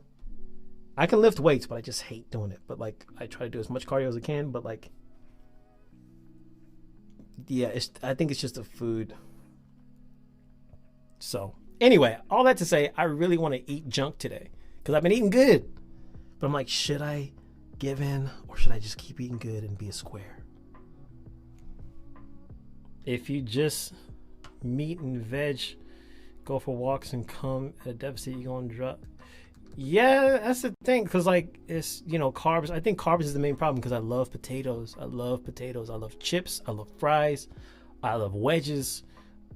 Mashed potatoes, I'm not gonna go out and cook mashed potato. I like it, but I'm not gonna go out and cook it. So it's mostly chips, fries, wedges. Anything with potatoes, I'm eating. But potatoes, man, it's the carbs. That's plus also this past week I had a lot of cheesecake. So that's me not taking care of myself. That's me like splurging a little too much. But it's been so long since I had sweets, so I just yeah, standing all day. That's why I wanted to get a standing desk in here that I can work off of, like when I'm editing, and a standing desk in my house. There was a company that wanted to send me one, but that was way back in for Black Friday. I don't know if they'll still send it to me. But yeah, that is something I do want to do, a standing desk. And also I feel like I'd be much more productive when I'm standing. Because often on these lives, I really want to stand up. But you'd be looking at my crotch the whole time. Only one person can look at my crotch.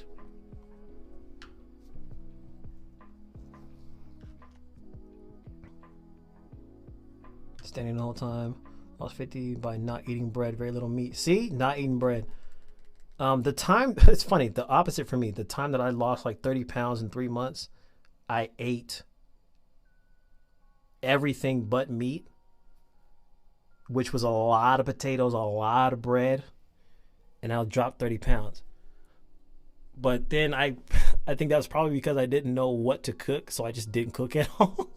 Because everything I make is around meat. I love meat. I just love meat. I'll never not like meat.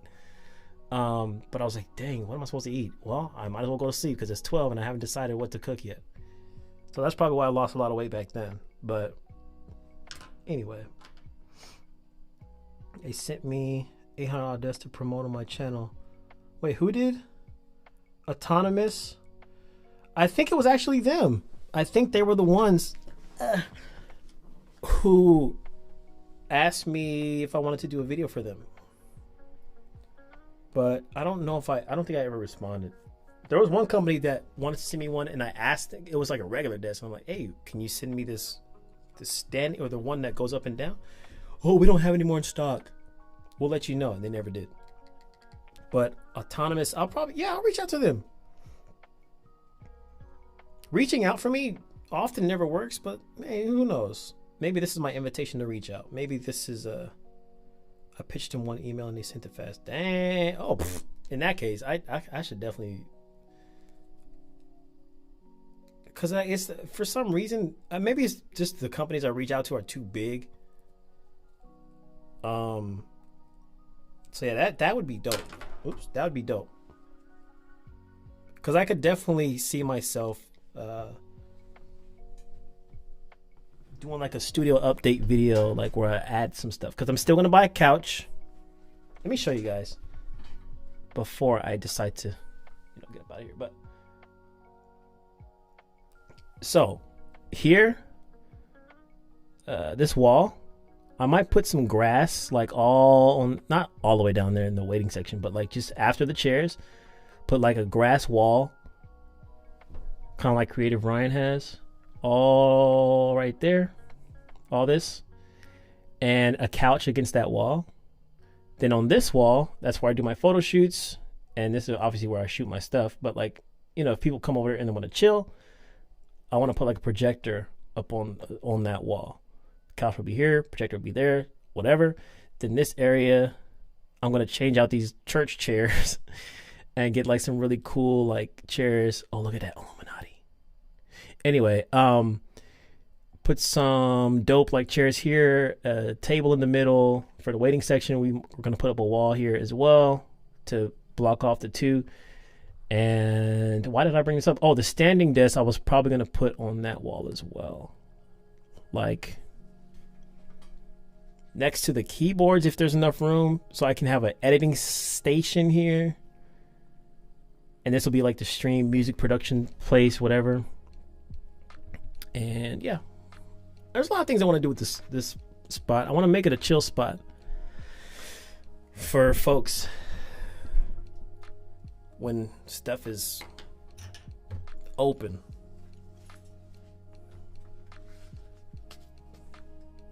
Shrimp and chicken Alfredo.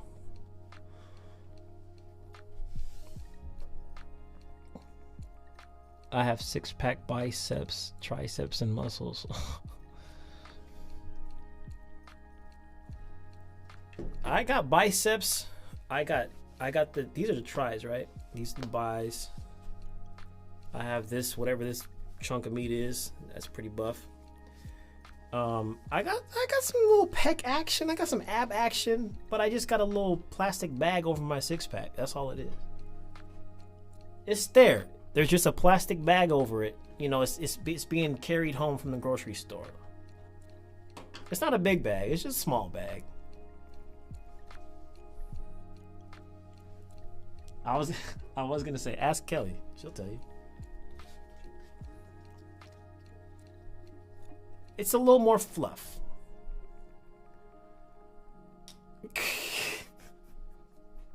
I knew I can't get out of a lie without that being mentioned. I can't. Ain't no one complains. See, I hope you didn't see my butt crack. Even though it's a nice butt crack. That's something I used to be conditioned thinking like I looked bad because one of my previous entanglements made it seem like if I wasn't rocking a chiseled Greek freak gym rat beefcake body, then apparently I was not like, I look good in the face, but the body is not like the. That's where that conditioning came from. Now it's amazing what having someone who truly likes how you look can do for how you view yourself. It's not that I'm not confident and wasn't confident, but it's like when somebody else sees the same thing in you that you see in yourself, it's an extra boost. I don't care how confident you are in yourself. When somebody else confirms it, it makes all the difference. So I feel so good about myself, even in my current state. Yes, I do still have my desire to be more toned. But I looked at myself in the mirror yesterday and I was like, that dude fine. That dude is fine. For real, I was looking at myself like, man, I got a nice body.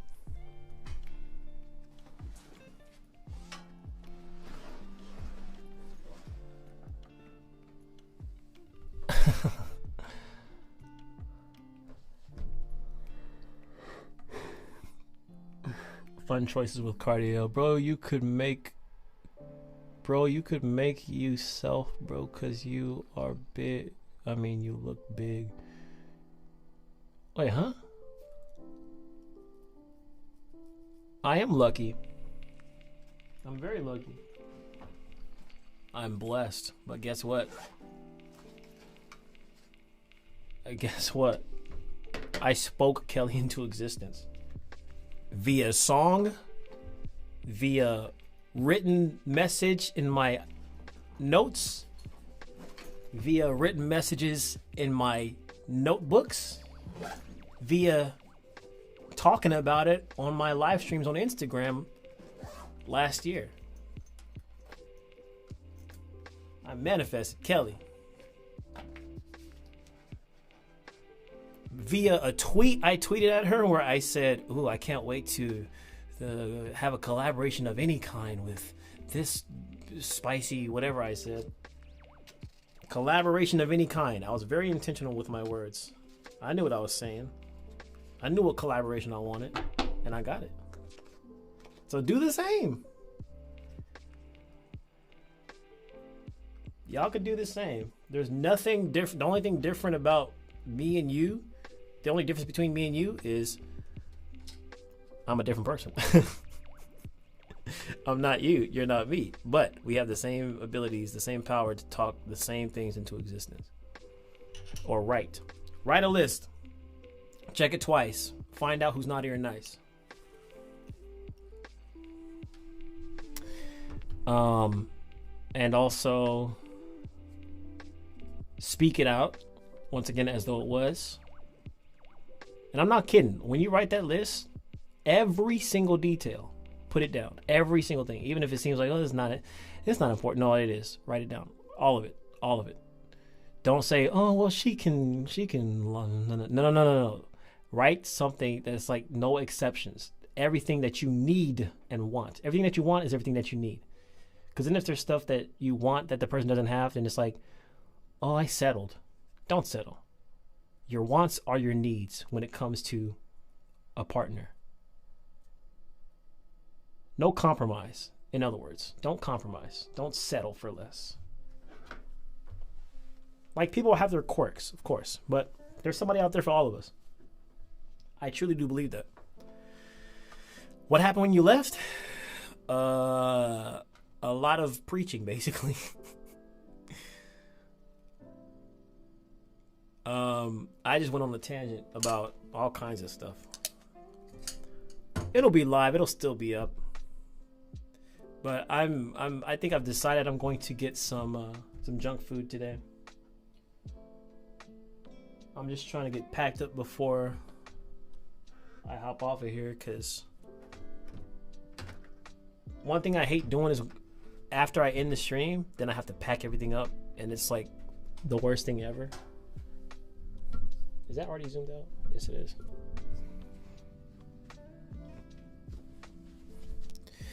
So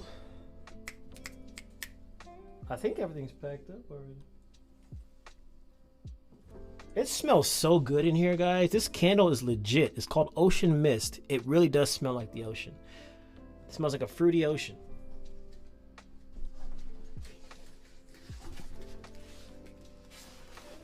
It smells so good. Na. So I'll probably announce this podcast.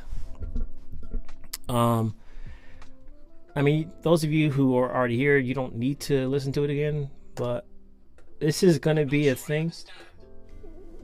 What? This is going to be a thing. So it is going to be released on all the podcasting things when I find out how to do that.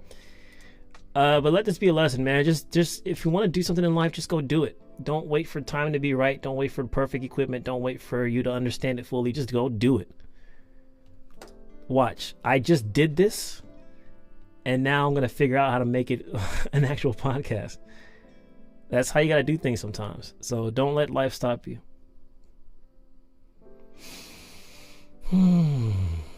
So I mean, the live stream will still be up regardless, but it's just going to be a different type of content that I put out. I'm trying to reach all different kinds of folks in all different kinds of places. Diversification was one of my words for this year. Diversification and expansion.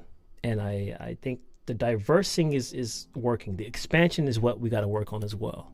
I got to get that 900K extra subs. We got to reach that milli.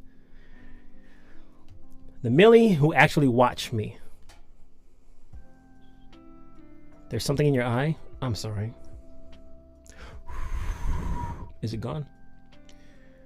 And you got to believe, exactly. I'm counting on it. I'm looking forward to hearing your message or hearing your story. Let's be friends. Don't let me down.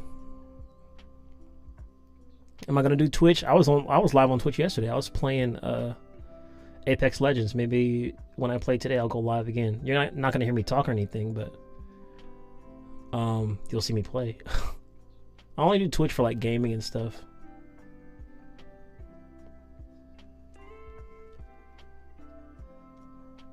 You're welcome, John. Thank you for supporting. Thank you, guys. It's right on the dot, 5:30. I'm so good. All right, I'm gonna end this. I thank you all for sticking by. This is really weird that I'm off camera, But thank you for sticking by, watching me, all that stuff. Next live will be on Saturday. Not tomorrow, but like next week, Saturday. I want to get back into doing reviews because I'm not gonna lie, I'm trying to make that review bag, but also want to help you guys out as well. Promote your music. That's the ultimate goal here. Once I get that 50K concurrent viewers, to help people build an audience by showing their music off to folks. So come back next Saturday and every Saturday after that. And probably in 2 weeks, I'll have the next little podcast thing like this on a Friday. Appreciate you guys. As always, stay legendary. I love you. Watch the videos. All that good stuff.